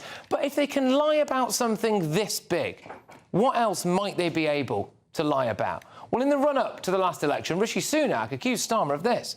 No, this is important. Mark my words. Labour will raise your taxes. It's in their DNA. Your work, your car, your pension. Thank you. OK, you name it, sorry, Labour will tax it. OK, so now watch this clip of Sir Keir Starmer. Listen to the cheek of what he has to say here, given what we know now. What emerged from last night, and this is a very important takeaway, is that the Prime Minister of the United Kingdom, with his back against the wall, desperately trying to defend their record in office, resorted to lies, and he knows he was lying. And I don't say that lightly. It wasn't a lie. It's exactly what he's done. Starmer said that Jeremy Corbyn was his friend. Then he said he wasn't. Beer and Cormagate during lockdown. Not a party, just a work event. Nothing to see here, Gov. Starmer's voice coach lesson. Oh, he needed an emergency session with his voice coach, did he, during lockdown? Come on. The freebies scandal, sorry, just forgot to mention it in our expenses. Starmer's son needed to stay at Lord Alley's multi-million-pound penthouse to revise for his GCSEs, even though his GCSEs apparently finished way before he moved out. They said that increasing tax on non-doms and hiking VAT on private school fees would fund pretty much everything in their manifesto. That is not true. Mandelson and Epstein. It's hard to believe that Starmer said he wasn't aware of his links. Had I known then what I know now, I'd have never appointed him. We all knew about it. Everyone knew about it. If everyone else in the media knew about Mandelson's links to Epstein, how come he didn't? He gave a big speech about immigration. He said this. We risk becoming an island of strangers, not a nation that walks forward together. Now he says he didn't mean it. He never read the speech before. He doesn't believe it. The Chagos Islands, they want us to believe that giving away sovereign territory is in our national security interest. Is that really true? The Chinese spy scandal, the Civil Service, the Crown Prosecution Service, the Director of Public Prosecutions and the former head of MI5 said that Labour weren't telling the full truth about why that collapsed. But we have to believe Labour, do we? Angela Rayner made an inadvertent error on her stamp duty, did she? Rachel Reeves rented out her home without a landlord's licence. Oh, they just forgot. They thought the estate agent was doing it. She said that she was a British chess champion. She wasn't. She came 26th. She said that she worked at the Bank of England for the best part of a decade. That's not really true either. Wes Streeting said he'd respect the Supreme Court's rulings on gender. He's just approved a medical trial that will give puberty blockers to children as young as 10. A top Labour donor was appointed as the new football regulator. Starmer made a mistake by rubber stamping his appointment. A mistake? David Lammy gave this excuse about not wearing a poppy in Parliament. I bought a new suit this morning because my godmother said she would be watching. Well, the next day, it turned out that wasn't true. He had not bought a new suit that morning. David Lammy said getting rid of jury trials would be the worst thing ever. Now he's getting rid of jury trials. The prisoner release. No sex offenders or violent criminals will be released. They have been now. They have been. Energy bills. They had a fully costed plan to bring them down. They went up. What is GB Energy? What is it? Seriously, does anyone know? Smash the gangs. We are going to drive down migration, both legal and illegal. That will only be done with a serious plan. The only way to make it work is to smash the gangs that are running the vile trade. 7,000 more illegal immigrants in migrant hotels than before Labour came to power. Asylum seekers account for 44% of the net migration figures. Last year, Labour took credit for the net migration figures coming down when it was literally because of the previous Tory policies. Every time they open their mouths, another lie comes tumbling out. Let's get the views on my panel and then we'll go to the audience on this one. In fact, can we go to the audience first on this? There is a gentleman who's out the back and he's wearing a snazzy little waistcoat for us, sir. There you go. So what do you think about this? Is this just government lies? Right, can you hear me? Yeah, I hope so, yes, go on. The standing joke used to be that how do you know how a politician's lying? He's talking. And, you know, we've had 14 years of practice, and now we've got an administration that's taken it up to a level which is quite unbelievable. And why anybody is surprised at the level of deceit that is going on is beyond me. So this is a government that got a supermajority based on specific manifesto promises. Those are on housing, they were on energy, they were on immigration, on taxation, other issues, and they've failed on all of them. I would like to see manifesto promises put into legislation. I'd like to see them legally enforceable within limits. I'd like to see them reviewed by an independent body, and I'd like to see utter failure of those within a reasonable timescale, an automatic general election called. Because it's contempt of the democratic process.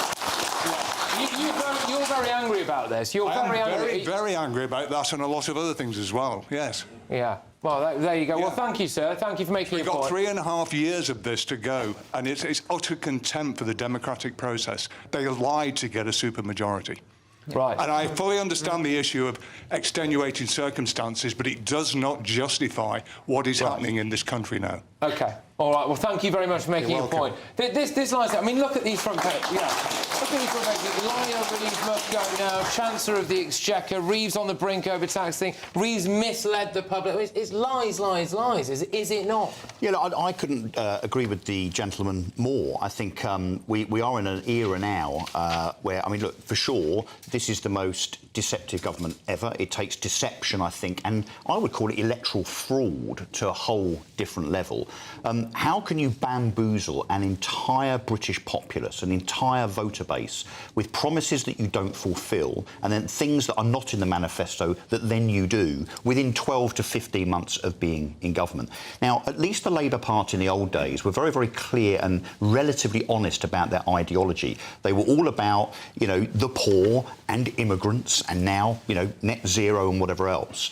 What we now have, particularly characterised by our budgets, is a deception whereby they're doing the things they want to do, but they're paying for them in such a stealth way as to come across as deception. This £20 billion black hole, in fact, we've had two, haven't we? Had the 2024 black hole and now the 2025 black hole, that the OBR are saying, the OBR that Rachel Reeves leans into as their kind of data entity, is literally saying she's not telling the truth. Now, surely it's the case, and Barry, maybe you might want to answer this, when you're lying to the public, it's one thing. When you lie to Parliament, surely that's a breach of the ministerial code, and she should resign for that and that alone, shouldn't she? She's lying to members of Parliament. Does Rachel Reeves need to resign, Barry, over... Well, I would argue lying to every single household in Britain ahead of this budget. Well, look, let's look at exactly what this is about.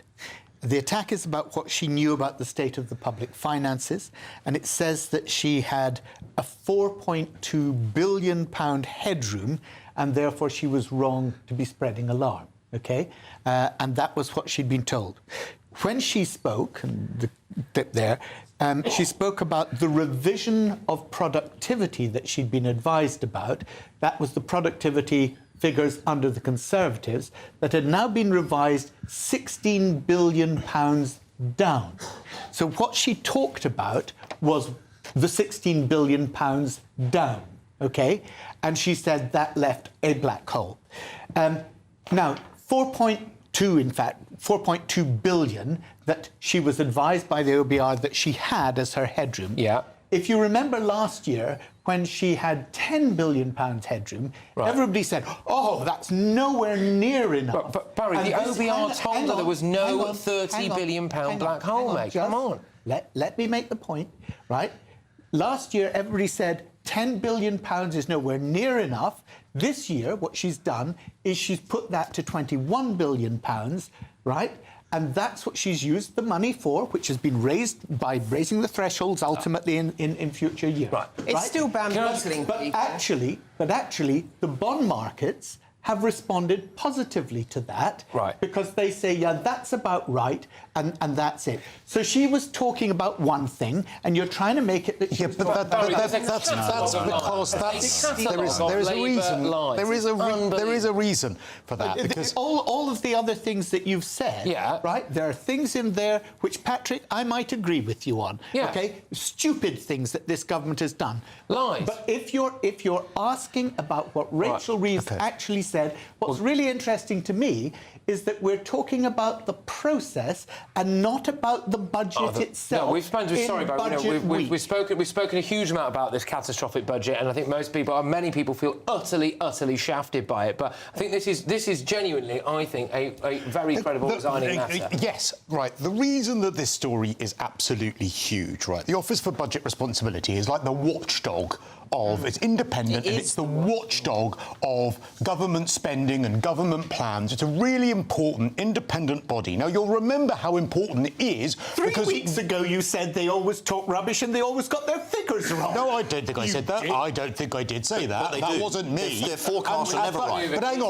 hang on, right? They were ignored when it came to Liz Truss. Do you remember she did her budget, she didn't go to them and get their forecast first. Liz Truss's government fell as a result of not listening to the Office for Budget Responsibility. So that's why this matters, why it's so big. Now, to your point, you're right when it came to the headroom she had left, but what she didn't do was take into account nor reveal during her doom-laden speeches, where everyone was worried about this budget, that actually, because of the rise in wages, that's why the OBR was saying it's not going to be as bad as you thought it was going to be. You don't need these tax rises. And what they have done, they've deceived the public because they wanted to tax you. They wanted to get rid of child benefit, and it was to save their own skin because the backbenchers would have got rid of them otherwise. Right. That's why they have lied. It stinks. They both need to go.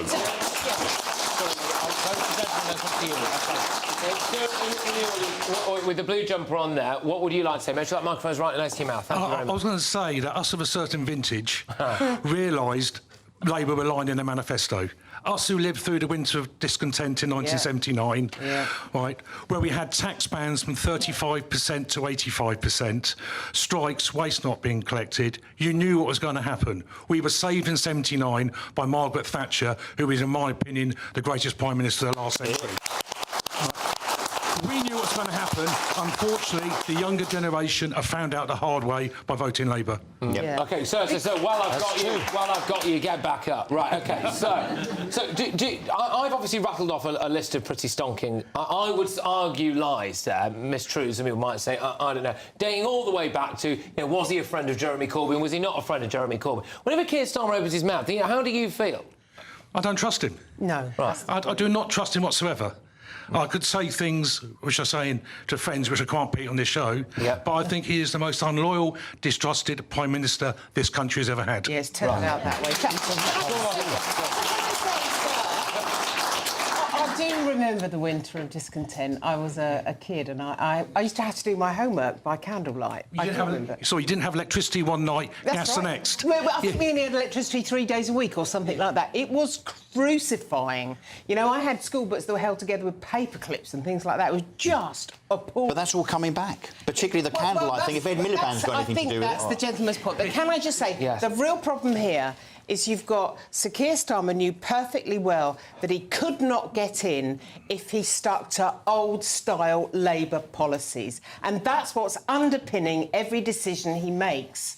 And it also means that he finds it very difficult to sound convincing or authentic because he doesn't actually have a vision and a story to hang his hat on. And that is why he changes his mind so much. The same is true of Rachel Reeves. I would look back to July when she had the breakdown in the House of Commons and said that it was because of personal problems. I did not believe that for one moment. And this week, when she says that, actually, I've been treated badly, it's misogynists, and what was the other expression she used? Mansplaining. Thank you, the woman in the front row there. Mansplaining. I mean, that's an insult on every level. It's self-deprecating for her.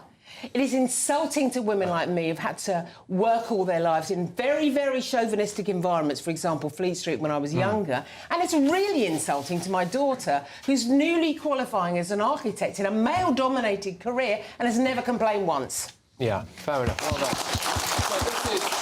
This is big, right? This is seriously big. If it turns out that she knew that she didn't need to raise taxes, in this sense, that there was no, kind of black hole and all of that, then it's a choice, isn't it? Then it's a choice in order to pay for welfare. Politics, it was a choice. Patrick, politics is always a choice. The point is underpinned by the truth. But it was a choice made to save their own skin. The point here is that she was advised quite correctly by the OBR that they had revised the figures for productivity. Was she a chess productivity and the deficit are not the same thing. Sorry, but hang on a minute. Was she a chess champion? No. Did she work at the Bank of England for the best part of a decade? No. But so you can't believe a word, can you? Well, I'm talking about this issue, which has been highlighted and that we're talking about this evening. All right. Right? And we can throw on all sorts of other distractions, and some of them I might agree with you, and some of them I might not. But on this one, she was advised that there was £16 billion less because productivity under the Tories had now been revised down by the OBR. That's the truth. But productivity and the deficit are not the same thing. Of course they're not. Exactly. So it's a moot argument. Revenue. But let's get back to the simplicity here, which is she says there's a black hole. The OBR, which is the data centre for government, says there isn't. Who's lying? Yeah, because they said that it would be the downgrade in productivity. The OBR said today that would be offset by higher wages, which would increase the tax revenue. So yes, like on paper, the spirit of the truth was not given by her. Then have £4.2 billion as headroom, which anybody who knows anything about economics... She lied to get through her vanity project. We've got to go. We've got to go. But yeah, look, there we go. Right, so just probably good timing, actually, given everything we've been speaking about. Rachel Reeves, sorry. It is, of course, the Great British Giveaway. It's your chance to win the biggest. It's a new one, everybody. 85 grand in tax-free cash could be yours in the new year. How amazing would that be? That's like having £7,000 extra in your bank each month for the whole of 2026. Now, I hope someone smarter than me has done the maths on that, because I don't know. Anyway, here's how you can be in it to win it. It's the greatest cash prize of a Great British Giveaway so far. A simply stunning £85,000 in tax-free cash to spend on anything you like, making 2026 your greatest year to date. That could get you that brand new car, extend and improve your home, take you away on that bucket list holiday, or just give you some peace of mind over the coming months. For a chance to win £85,000 cash, text cash to 63225. One entry costs £2.50 plus one standard network rate message, or text bonus to 63225. 5 entries cost £5 plus one standard network rate message. Go to gbnews.com/win. Entries start at £2.50. Call 0903 686 3232. Calls cost £2.50 plus your network access charge. Or post your name and number to GB18 PO Box 8690 Derby DE1 9TT. UK only. Entrance must be 18 or over. Lines close at 4 p.m. on the 30th of January. Please check the closing time if listening or watching on demand. Good luck. All right, well, given everything we've just been talking about, I'm very worried about the brain drain. So it says that 174,000 young people aged 16 to 34 left the UK in March. I'm asking, why should people stay in Britain? That's next.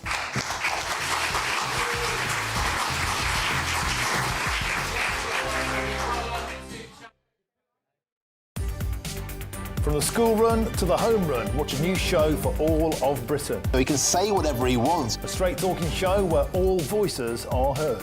And, you know, when are we going to stop talking about smashing the gangs and actually do it? With the stories that matter from every part of our country. There's a bit of a crash landing there for your Chancellor. Bold, fearless and standing up for you. That's me, Martin Dordme, 3 p.m. till 6 p.m, weekdays, here only on GB News. The People's Channel, Britain's news channel. This is GB News, Britain's news channel. It's very scary the way that it's heading. I think AI has so many fantastic opportunities, but that when you remove the human out of it, nasty things can happen. And I think young people are being attracted to it because it's 24 availability, there's no judgment, so there's no embarrassment, and they're getting instant responses. So when you're removing the human out of the room, things go wrong. Is this because adults have pushed this through? We just saw Keir Starmer there on a lectern on one of the many occasions where he's wanging on about how fantastic AI is and it's going to be in all the schools, it's going to transform everything. There's never anybody in the room that puts the hand up and goes, hang on a minute, have you thought this through? Have you actually thought about the negative consequences of this? We don't do that when it comes to technology, do we? We just push it through, Colin. We are. We're literally just pushing it through. So I think on one hand, for having AI as a companion in a school, it's fantastic because then no child technically is getting left behind because it's like a personal tutor. But no one's putting in those guardrails to say, hang on a sec, when something goes wrong, how are we alerting someone? Who do we alert? And then what do we do about it? No one's actually asking those questions. And we're moving at such a fast pace. We are sprinting when really we should be walking. Yeah, absolutely. And it's not just about teenagers relying on AI now. You'll be seeing it, Colin. I mean, you'll use. I have started to use it. I'm not denying it. I'm not a complete Luddite. I will go on if I want to come up with something creative, rather than starting with a blank page. I will go on to one of the AI sites and just ask some questions. And sometimes it just kicks you off with your creativity, or gives you some ideas which you can. But I am watching adults as well. GB News, the People's Channel. Westminster's full of talk, but out here, it's the real world. Am I allowed to talk then? No, that's it. This is where it matters, real people and real lives. That's what politics is all about. In fact, has Trump made a good start? No. Straight answers, no spin, and just a couple of pints. How many fingers have I got up? About 10. So join me for Lee Anderson's Real World every Friday at 7 p.m, only on GB News. The People's Channel, Britain's news channel.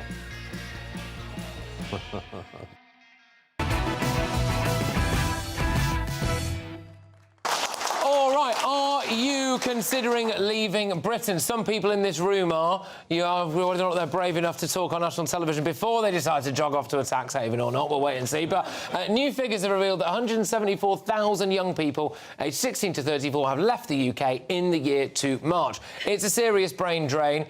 But what is prompting so many young people to leave? All right, is it high taxes, low job prospects, or is Peter Hitchens right here? I'm not telling people to get out so they can have nicer, better, comfier, more prosperous lives. I'm saying get out while you can, before this country becomes impossible to live in and impossible to escape from. Right. Why should... Yeah, nice. Cheers, Peter. Why should young people... Why should young people... Anyone, really, not just young people. Why should they stay in Britain? Right, now... right. Make some noise if you're thinking of leaving. Come on, you've been very open before, and now you think I'm going to give you a microphone and you're keeping quiet. Right? Right, one of you needs to be brave enough to stick out. Yes, sir! Get the microphone to this lad on the front row. Brilliant stuff. And he comes. You see the smooth transition like a baton at the Olympics there. Sir, why are you thinking of leaving? So many reasons. So, unhappy with the politics, going back to the previous point about the honesty of governments, successive governments, really. So I think, this country is overdue a change, and, a more generous tax, positions abroad when you look at the whole bigger picture of tax. And to be honest as well, the British winter's pretty grey and dark and cold and damp, and, so... Well, we can't do anything about that. Yeah, no. But you might be able to afford more heating in your house if you don't pay as much tax, I suppose. But yes, all right, fair enough. And so, look, go on, Chris, why are you shaking your hand? What's going on? Because I agree, and it's just grim, isn't it? And I come from an ideological position. I'm quite Thatcherite. When her name was mentioned earlier, I nearly jumped for joy, because, I believe that a government's job is to help you keep more of your own money, to spend the money they take from you, which is your money that they've taken, wisely, and to empower you to make the right decisions and help you help yourself, for you and your family. And that's not what's happening here. I don't blame people for wanting to go, because, you work, you're taxed. You're taxed if you spend, you're taxed if you drive, you're taxed if you fly, you're taxed where you live, you're taxed on absolutely everything. If you try and maintain a business, Lord help you, because they take absolutely everything. The worst is the fact that we in this country are a country of aspiration, right? I don't live in a £2 million house. I don't have children who go to private school. I didn't go to private school myself. But the idea that they'll tax you for sending your child to private school, and now they'll tax you purely because you might have a house worth £2 million. How long will it be till we have an equity tax? Till the money that is left in your house, they'll tax that every month to get their sticky little fingers on it. Right. So if I wasn't nearly 29 years of age... Again. I would... You were complaining about Rachel Reeves?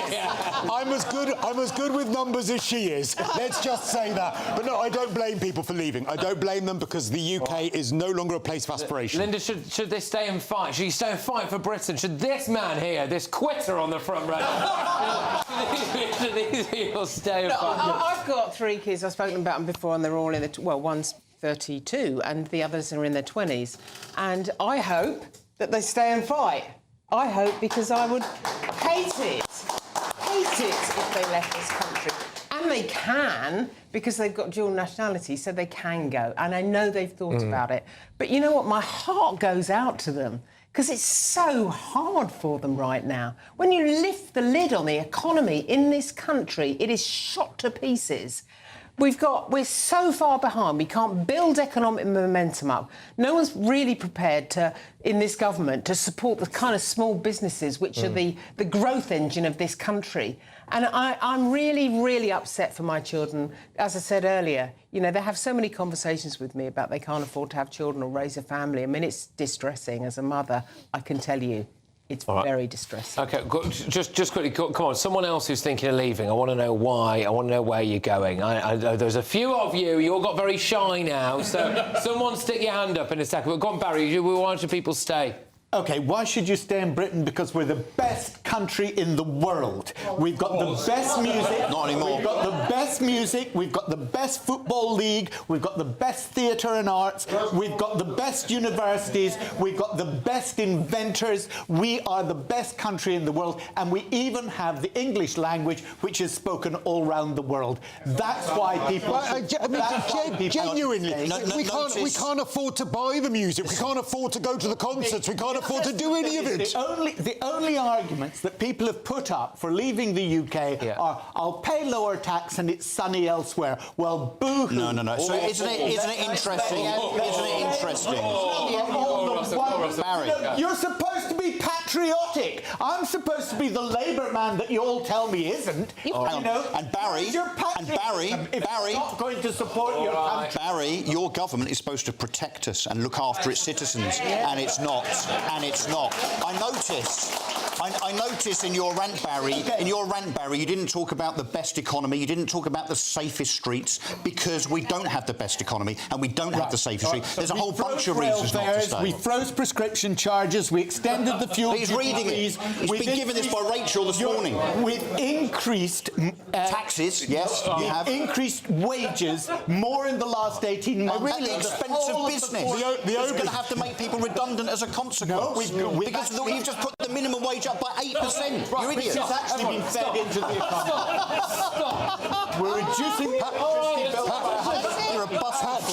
Patrick is about to leave the country. Very quick. That's exactly what I was going to say. It's the responsibility of the government in a democratic society to create a country to live in that people want to remain in, to keep a lid on crime. In that case, let me answer that specifically. The figures. In 21, 262,000 people left. In 22, it was 471. 23, it was 508,000. This year, it's 252. Under Labour, fewer people are leaving the country than in the whole of the last 5 years in every single year. Whatever. Right, OK. So, I'm sorry, but I will come to you after the break. Moving on. This Christmas, we are putting on a really exciting event, and we want you there too. On Saturday, the 13th of December, you're invited to join the GB News family for our Carols by Candlelight concert. For your chance to be with us, you can apply for tickets by scanning the QR code on your screen right now, or go to gbnews.com/carols. The concert will be broadcast on Christmas Eve, and I am dressing up as Jesus. No, not really. Up next, that's actually very astonishing claims about the BBC makeup artists apparently using their bodily fluids on Nigel Farage. Should Farage boycott the BBC?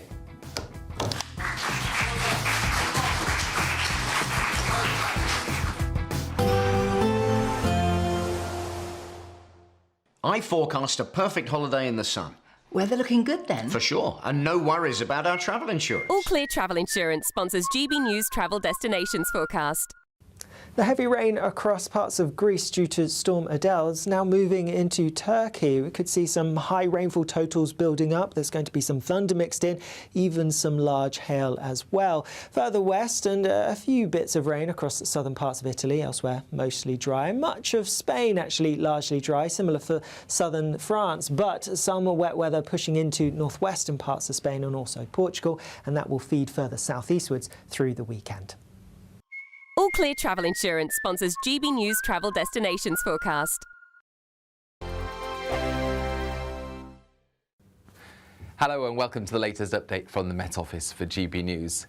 More rain is on its way during the next 24 hours, especially parts of England and Wales, whilst it's going to be clearer and a bit colder further north. We've had an unsettled day for the north of the UK in particular on Friday, but low pressure is clearing away. Behind it we've got a cold northerly wind, a frosty night to come for some parts of northern Scotland under clear spells, albeit with further showers coming into the far north.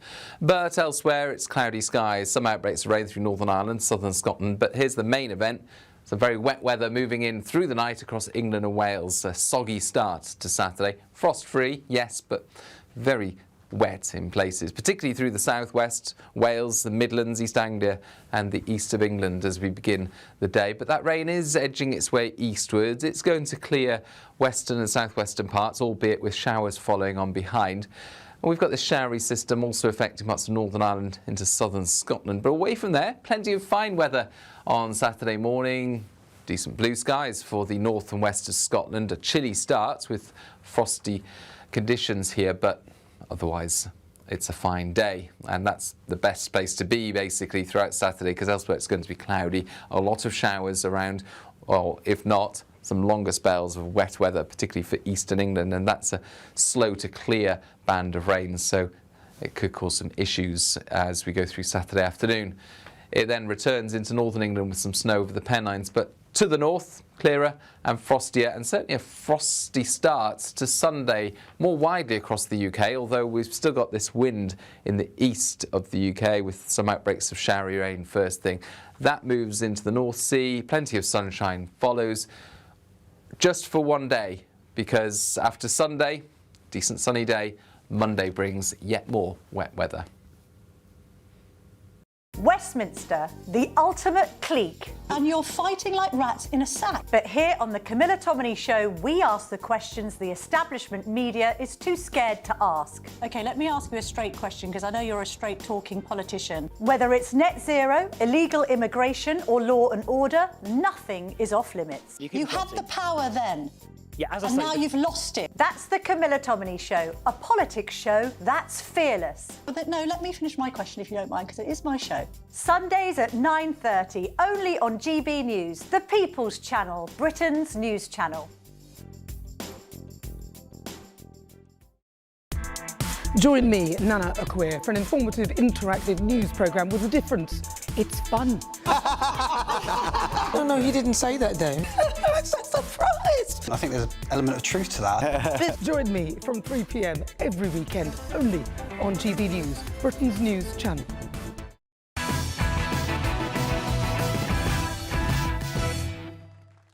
Welcome back.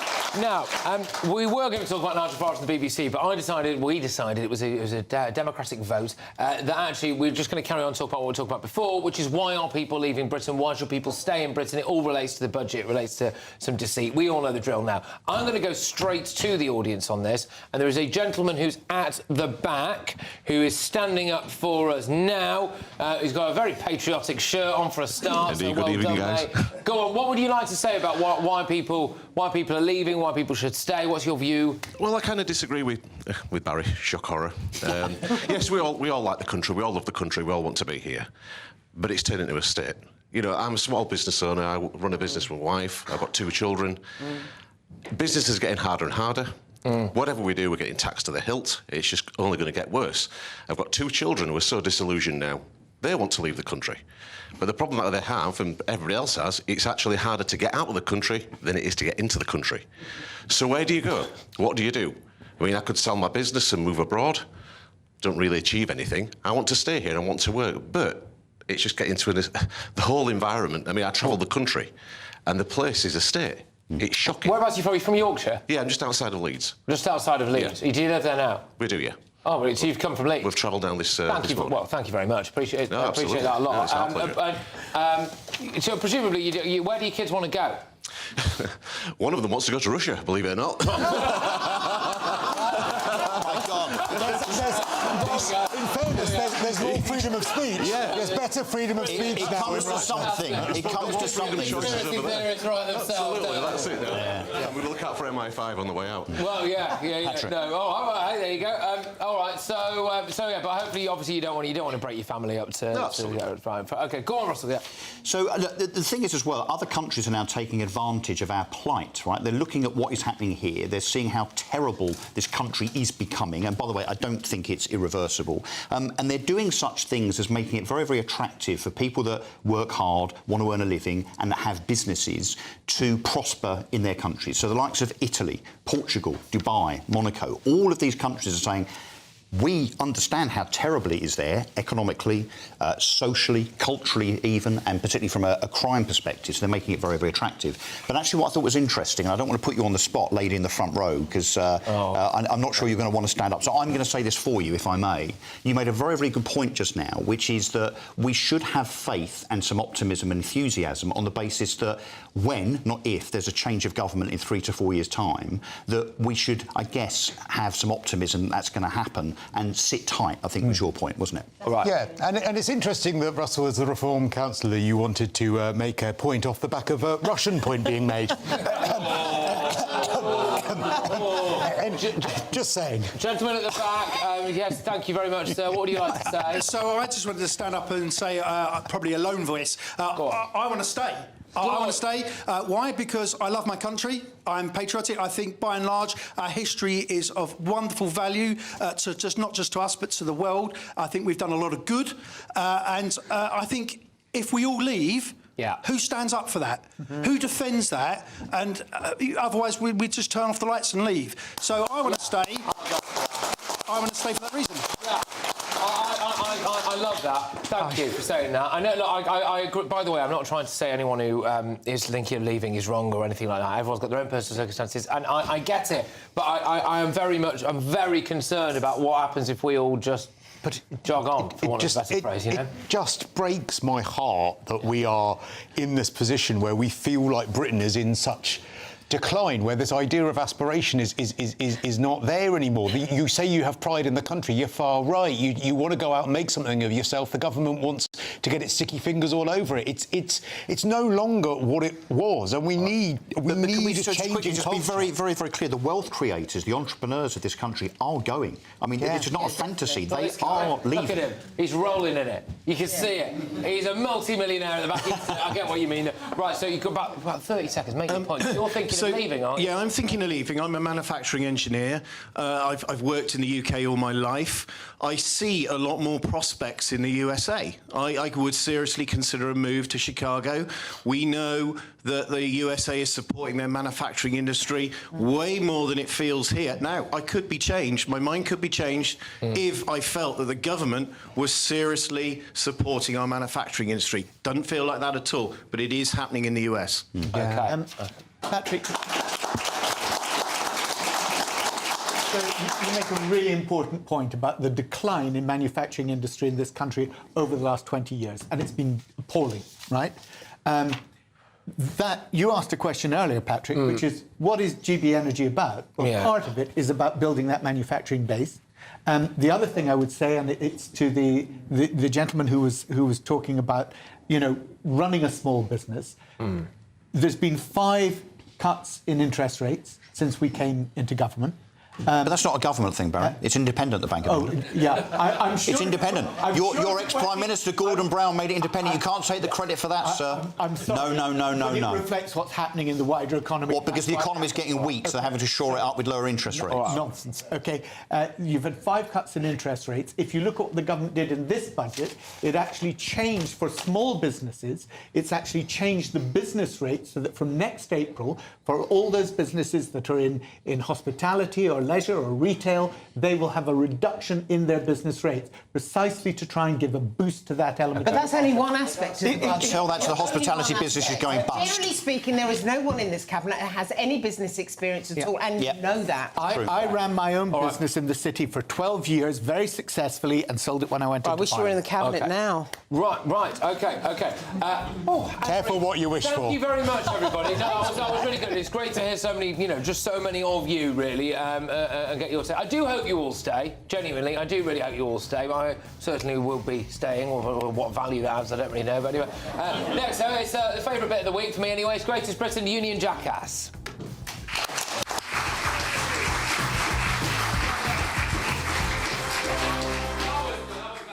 Britain deserves a newsroom that puts the facts and your voice first. Well, and that's what you get on GB News. Lively debates, lively conversation. And we're not afraid to hold power to account. And each other. So join me, Andrew Pierce. And me, Miriam Gates, for Britain's Newsroom, weekdays from 9:30 on GB News. This is GB News, Britain's news channel. Meghan coaching the world on keeping relationships warm is a plot twist. I mean, she treats relationships like seasonal decorations. They're out by January. I think that this is such a joke. But this ultimately, we know that this exists because she's trying to drive traffic to the retail arm, which is As Ever. But how successful truly is As Ever, and how much does Netflix really believe in As Ever when they're not even featuring her products in their upcoming pop-up stores this season? And genuinely, it kind of pains me to attack other women publicly. It's not something I make a habit of. And I've tried with her. I've tried. I was so happy on the wedding day, and I really wanted her to be successful. But she has tested the patience of everybody watching from this country. We just wanted to do something of meaning and substance. And what I wanted her to only ever do, Kinsey, was be an actress, because she was actually really blooming good at that. She's really good in Suits. She should just go back to acting, shouldn't she, and stop trying to be this lifestyle guru. If she was that good at acting, we wouldn't be so offended by her lifestyle pursuits, really. But, you know, I think I'm with you. I loved Meghan Markle. In fact, my first podcast was called In Defense of Meghan Markle. That didn't last very long. I think the reason that you and I are frustrated by her is because she looks to be destructive towards the British royal family, to critique the British royal family, to tear them down, but also wants the perks, continues to utilize that title, and continues to utilize that proximity to create professional opportunities for herself and to monetize her lifestyle. And that's not fair. If these people are so terrible that on Christmas Day, you won't be speaking to them or your own family. GB News, the People's Channel. Join me, Nana Akwe, for an informative, interactive news programme with a difference. It's fun. No, you didn't say that, though. I'm so surprised. I think there's an element of truth to that. Join me from 3 p.m. every weekend, only on GB News, Britain's news channel. In the GB Newsroom, we bring you the news as it happens. With our team of dedicated journalists across the UK, we're ready to keep you up to date with what's happening every half an hour, every single day. Bulletins here on GB News, the People's Channel, Britain's news channel.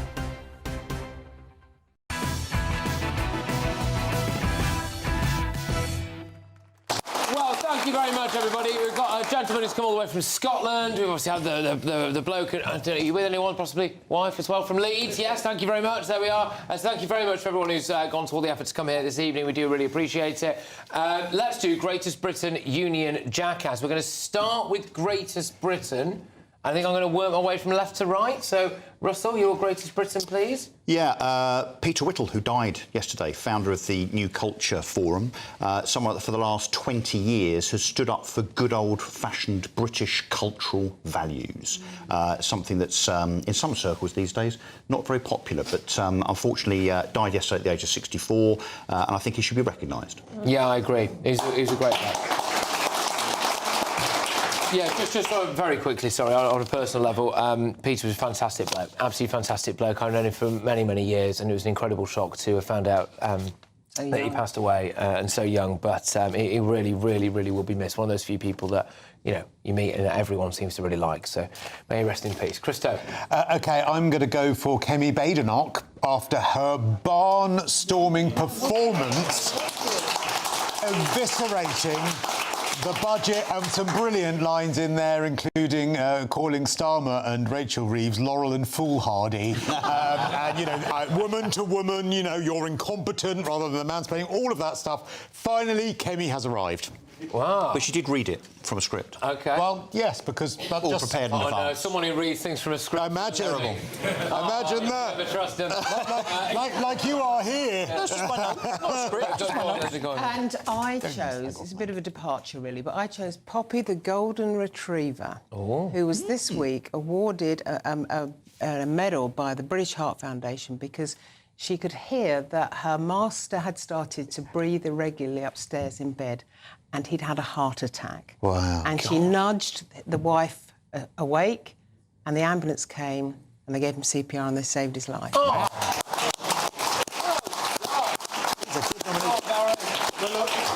I thought I was on a hiding to nothing before that, but now I know I'm hiding to nothing because my greatest Britons are the 7 courageous Labour MPs who were suspended last year for saying that we should have ended the 2-child benefit cap, which now the government has miraculously done a U-turn over. So I pick my hats off to them for their courage and their integrity. OK, all right. Right. What, so... no applause? No. Not for them, no.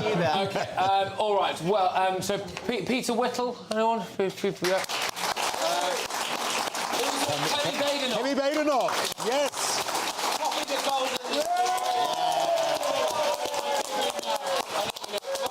OK, let's finish with Union Jackass. Barry, I'm going to start with you and work our way down the other way. Let's keep it snappy. West Yorkshire Police for allowing the rupee copper Mariam Ilias to pass police information to her drug dealer boyfriend and then to allow her simply to resign and not to prosecute her for malfeasance in a public office. Good, yeah, good. Well done. Go on, Rachel Reeves for the mansplaining, you know, dialogue she came out with that actually, I think, gave me a high blood pressure spike when I did a live cross on the You need Poppy the Golden Retriever for that. I'm going to go for Keir Starmer for standing by an absurd budget, overseeing an absolutely horrific, dishonest government that is destroying Britain. Yep. And mine is Richard Hughes. Remember that name? He is the hapless chief of the Office of Budget Responsibility on £156,000 a year. The biggest leak that the government has seen since the Profumo scandal. What a muppet. Oh, OK. All right. OK, very, very quickly, are we going to go... Shout the name of the person at me that you want to win that one. Richard Hughes. Richard Hughes. Keir Starmer. Keir Starmer. Keir Starmer. A joint one. Yeah. There we go. We can have a joint winner. There we are. Linda and Christo, thank you very much. I would just like to thank all of you for coming. Thank you. Thank you to our wonderful panel. We have got another hour of newspapers coming your way. I do hope for everyone who did make the trip that you feel like it was worth it, and I hope to see you again very, very soon. Thank you very much.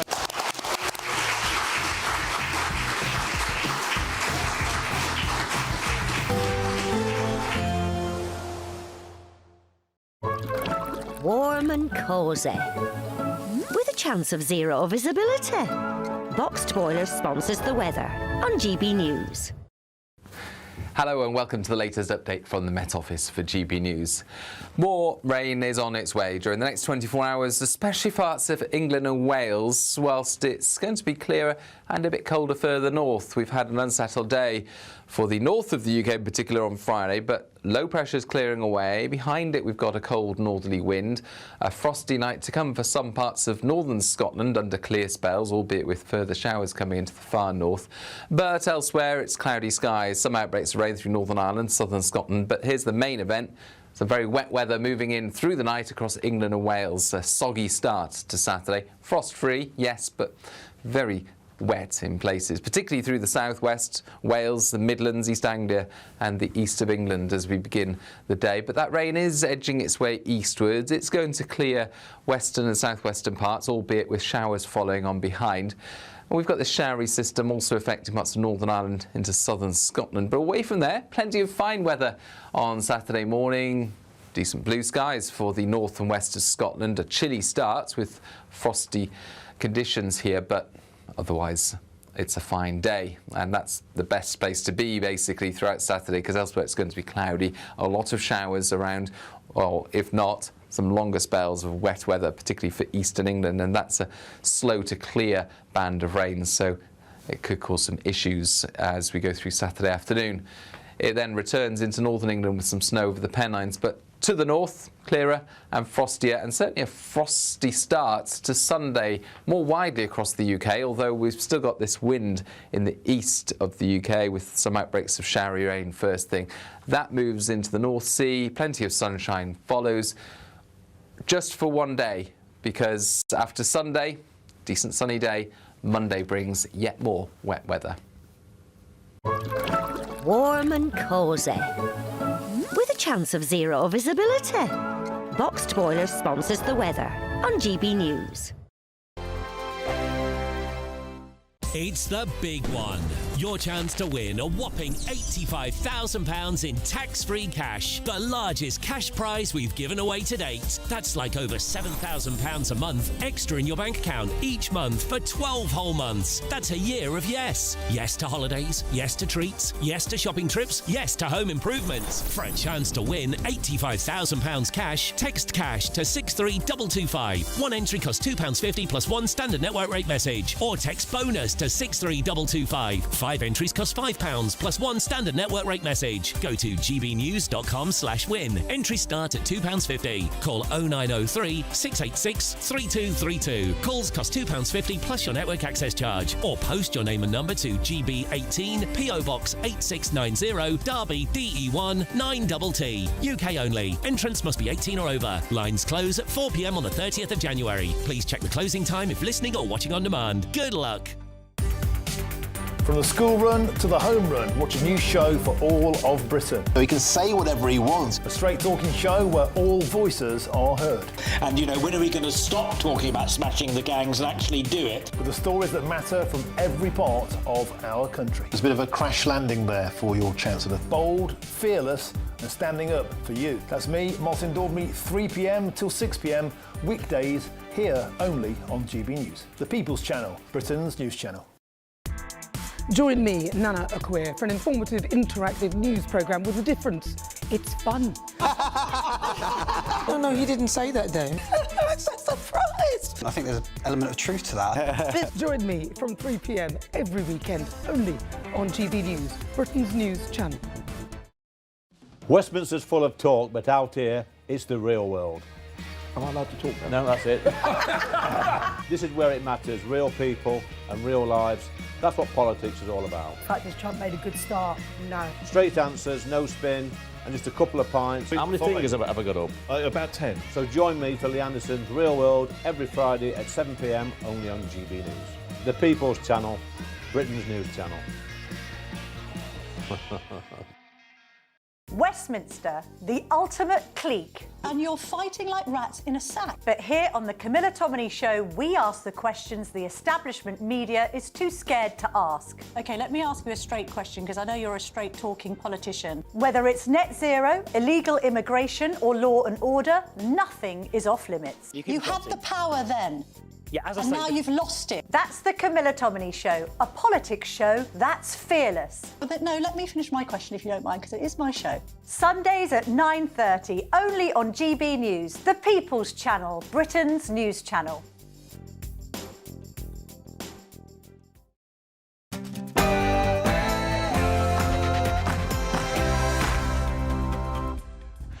All right, welcome along to Patrick Christys tonight, late edition. £22 billion black hole. The £22 billion black hole. The £22 billion black hole of £22 billion. A black hole left to me by the previous Conservative government. You see, actually, I've just realised that last clip was, I think, yesterday or this morning. To say the black hole left to me by the Tory... OK, anyway. Reeves on the brink is the headline. The Chancellor is accused of lying over the fake budget black hole to raise taxes, but... £22 billion black hole. Well, is the Prime Minister also in trouble for spreading the same falsehood? But the front pages are just awash with this. Chancellor of the Exchequer, the Sun have gone for there. Liar Reeves must go now, says the Mail. But it's not just them. The left-wing press are having a go as well. The Independent Reeves quotes misled the public over fake fiscal black hole. I mean, they've not even put fake in quote marks. They've just gone for it. Fake fiscal black hole. Anyway, also... Fuel cut, no way! Fuel cut, no! Well, I'm just finding this out for the first time, but apparently nearly 2.2 million pensioners are set to lose further winter fuel help. Plus, in the Times, hospitality is facing a huge stealth tax after the budget.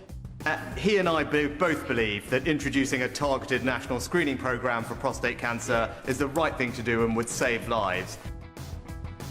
Well, Rishi Sunak calls for a rethink after the government has apparently rejected calls to offer prostate cancer tests more widely.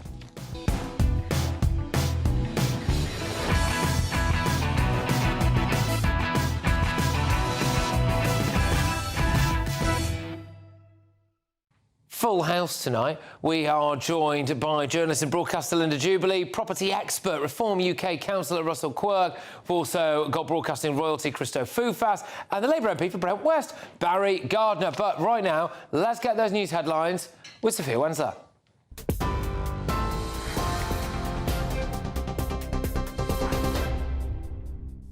Patrick, thank you. It's just gone 11 o'clock. These are your headlines. EasyJet and Wizz Air are among the airline carriers affected by the Airbus A320 software issues, threatening widespread global disruption. UK passengers are being warned flights could be disrupted after Airbus requested immediate modifications to thousands of planes. It's over the discovery that intense radiation from the sun could corrupt data crucial to flight controls. About 6,000 planes are thought to be affected, with the UK's aviation regulator